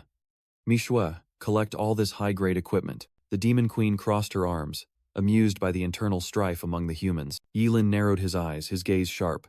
There's always one rotten apple, disturbing my peace. The suffocating silence signaled an impending battle. In the desolate land, Yilin alone faced the imposing demon queen. His eyes shone with determination. while his opponent responded only with a look of disdain. Without hesitation, Yahello unleashed. Fireball, the crowd of contestants murmured, Wu Shaoqi skeptically asking, facing an enemy like that, and he's using a low-level skill? The Demon Queen merely stood indifferently, watching the weak fireballs fly towards her. She laughed arrogantly. Ha ha ha, using fireballs against me. You truly are peculiar. The queen easily blocked Yahello's attack with her bare hand, but on the young man's face, a mysterious smile suddenly bloomed. Suddenly, an earth-shattering explosion erupted, startling the queen. Huh? What is this? Submerged in a sea of flames, she couldn't believe her eyes. Was that the fireball from earlier? From afar, the other top scorers were speechless before the colossal fireball, one exclaiming, "Why is Yahello's fireball so powerful?" Thinking victory was assured, a contestant cheered joyfully, but Yahello sternly warned, "Wait, look." The blazing flames were suddenly sucked back in by an invisible force. The Demon Queen emerged from an energy black hole, completely unharmed. Interesting. Very interesting. The wound on her hand quickly regenerated. Then she made an offer. "I like you now. Be my dog." Yahello sarcastically retorted. "I like you too. How about you be my son?" While preparing a new spell talisman. Realizing words were useless, the queen lunged for the kill, just as Yahello was preparing his sacrifice. Suddenly, a colossal wall of earth and rock rose from the ground, blocking her attack. A mysterious figure wielding a spear appeared, breaking the stalemate and interrupting the deathmatch. Yahello braced himself, silently cursing the weight of his opponent's attacks. The Demon Queen continuously unleashed skills, determined not to give him a second to cast a spell. Below, the crowd panicked. "Damn Yahello, why is he just dodging? Use a forbidden spell." Suddenly, the girl in the cheongsam was confused. "Why is it getting so hot? My lips and hands are all cracked." From above, the queen scoffed. "As long as I can interrupt your spell, you're just a weak human." Yahello smirked. "Running away? Look around you." The queen was stunned to realize that the entire sky was covered by countless magic circles. "What is this?" She frowned, not understanding what was happening. Yahello raised 2 fingers, growling. "Just a normal illumination spell. Explode." Instantly, a colossal vortex of light engulfed the queen. The terrifying destructive power of the explosion seemed to tear through space itself. At the heart of the storm, the queen remained calm. Magic shield," she confidently declared from within her defense. "You can't hurt me." But that was just a feint. The forbidden spell Eternal Thunder had already been summoned. "Pierce through it," Yahello roared, unleashing a lightning spear carrying his full power. The magic shield shattered, and the queen watched in horror as the spear hurtled towards her. The lightning spear pierced her chest, and her body began to disintegrate in agony. "How dare you?" she strained, clutching the weapon that was destroying her. "You human." Her rage erupted. The queen screamed frantically. "I will kill you." Roaring die, the Demon Queen shot forward. Yahello gritted his teeth, his gaze unwavering despite the terrifying pressure. A massive boulder was flung away by the shockwave, embedding itself deep into the ground. The demoness hovered in midair, arrogantly declaring, "I'll chop off your head and hang it in my study." Suddenly, Yahello knelt down, his hoarse voice uttering 2 words. "Sacrifice. Forbidden art, Karma Flame," he whispered, combined with 50% fire element amplification and enhancement effect. With dark marks spreading across his face, Yahello smirked. "Can you handle this?" The Demon Queen looked up in astonishment. The sky above her suddenly covered in mysterious golden magic circles. She exclaimed in panic. "What?" Those sparks didn't disappear. Immediately, a destructive orange energy pillar erupted from the ground, engulfing her. The crowd of contestants, both stunned and overjoyed, cheered. "We won! Yahello did it!" At the epicenter was a massive crater, and Yahello stood there alone, smoke rising from his body. On the ground, the Demon Queen gasped in a pool of blood, muttering, "Impossible. I lost to a human?" At the same time, Luda roared furiously at Zheng Ganqi. "You damn human. How dare you injure my master?" Seeing the monster bypass him, Zheng Ganqi frantically yelled, "Yahello, watch out!" Exhausted, Yahello could only watch in despair as the high-level monster charged, thinking, "Am I really going to die?" Suddenly, a slash tore through space, stopping Luda's attack. Everyone, from Yahello to Zheng Ganqi, looked up in astonishment. It's City Lord He." A majestic figure descended, a voice full of authority echoing, "Ha ha, reinforcements are here. You demons, if you've come, don't even think about leaving." He Yunfeng looked down condescendingly, scoffing.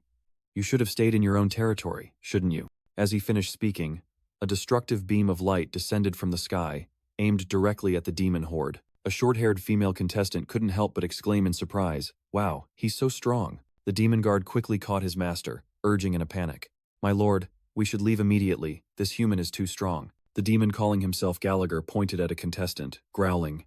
You're Yi Lin, aren't you? I'll remember you. One day I'll take your head. With that, the two demons hastily rushed into a spatial gate, leaving behind a promise. We will meet again. Planning to leave? He, Yunfeng, smirked, his expression full of challenge. He coldly called after them. Do you think I'll let you go so easily? Simultaneously unleashing a pursuing energy beam. The demon guard screamed in terror, warning. My lord, watch out! Gallagher turned back, his face pale with horror at the unavoidable attack. He furiously roared. He, Yunfeng, don't get cocky, and summoned a giant demonic hand to defend. But the city lord's beam easily pierced through that flimsy defense. The explosion created terrifying pressure, making the spiky-haired young man exclaim. Such intense pressure! The young girl's hand clutched her gasping chest. She collapsed, bracing herself against the terrible aftershocks of the confrontation. From afar, Gallagher's provocative voice echoed. If you're so capable, come find me in the demon realm. He Yunfeng retorted sharply. The day will come when the warriors of Daxia set foot in the demon realm and wipe you all out.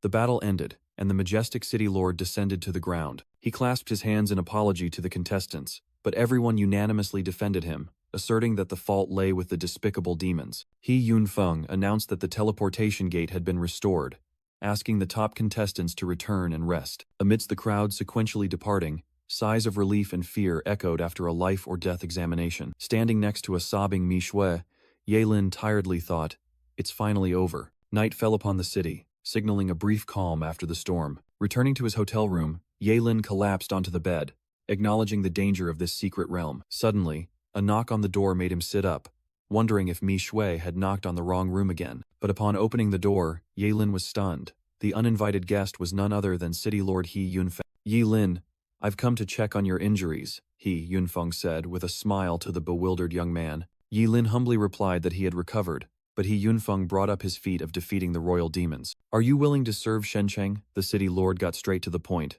offering recruitment. He Yunfeng revealed that he knew Yahello was a forbidden art master, and that Shencheng needed his power to deter the demons. After some deliberation, Yahello replied that he wanted to accept, but needed to consult his master first. Upon hearing the name Zhuge Qingxing, He Yunfeng chuckled. So it's Mr. Zhuge. Very well, I will go to Qingcheng myself. Just as the city lord was about to leave, another knock on the door sounded, drawing both their attention. A cat-eared female attendant brought in a fruit tray, saying it was a reward for the top contestant. The girl quietly entered the room, her expression submissive but exuding a chilling aura. Suddenly, she paused, raising her head with sharp eyes. Huh? What's that smell? Invisible killing intent erupted from the attendant's purple eyes. Sensing deadly danger, He Yunfeng yelled, Yahello, watch out. The assassin lunged from behind, her dagger flashing with killing intent. Die! But the blade was blocked. He Yunfeng coldly questioned. A level 50 assassin? Who sent you? To the girl's astonishment, he growled. Tell me who sent you if you don't want to die. When she remained silent, a heaven-shattering kick from the city lord sent her flying. The assassin collapsed on the floor, blood oozing from the corner of her mouth. Seizing the opportunity, she quickly grabbed the dagger, making He Yunfeng realize her intention. With a determined expression, she yelled, I can't speak, seemingly trying to end her own life. But then, her hand went limp, her life fading before the blade could even touch her. He Yunfeng deduced, a poison that can kill a level 50 assassin in an instant. The mastermind behind this is not simple. Yahello immediately replied, could it be the Wu family? He turned to reassure him. Yahello, rest assured. I will investigate thoroughly. I will make Wu Shaoqi apologize to you. He Yunfeng angrily turned on his heel. The Wu family is going too far. I will send someone to investigate this. Yahello could only sigh wearily as he faced the pile of troubles alone. Just then, a rapid knocking echoed from the door, making him even more annoyed. Good heavens, who is it now? The door burst open. Mi Shui rushed in, full of excitement. Yahello, you're the top student nationwide. You've brought glory to your family. But he simply replied curtly, I'm an orphan. Mi Shui froze for a few seconds, unsure how to react. She quickly regained her composure, raising her phone. Anyway, you're amazing. Come on, let's take a picture. But through the phone screen, Mi Shui screamed in horror. Why is there a dead person here? Yahello calmly said, Mi Shui, could you call someone to clean this up first? Seeing her suspicious expression, he explained, don't let your imagination run wild. She's an assassin sent by Wu Shaoqi to kill me. Mi Shui immediately became furious, rolling up her sleeves. What? That guy tried to kill you? Let's go. We'll find him and teach him a lesson.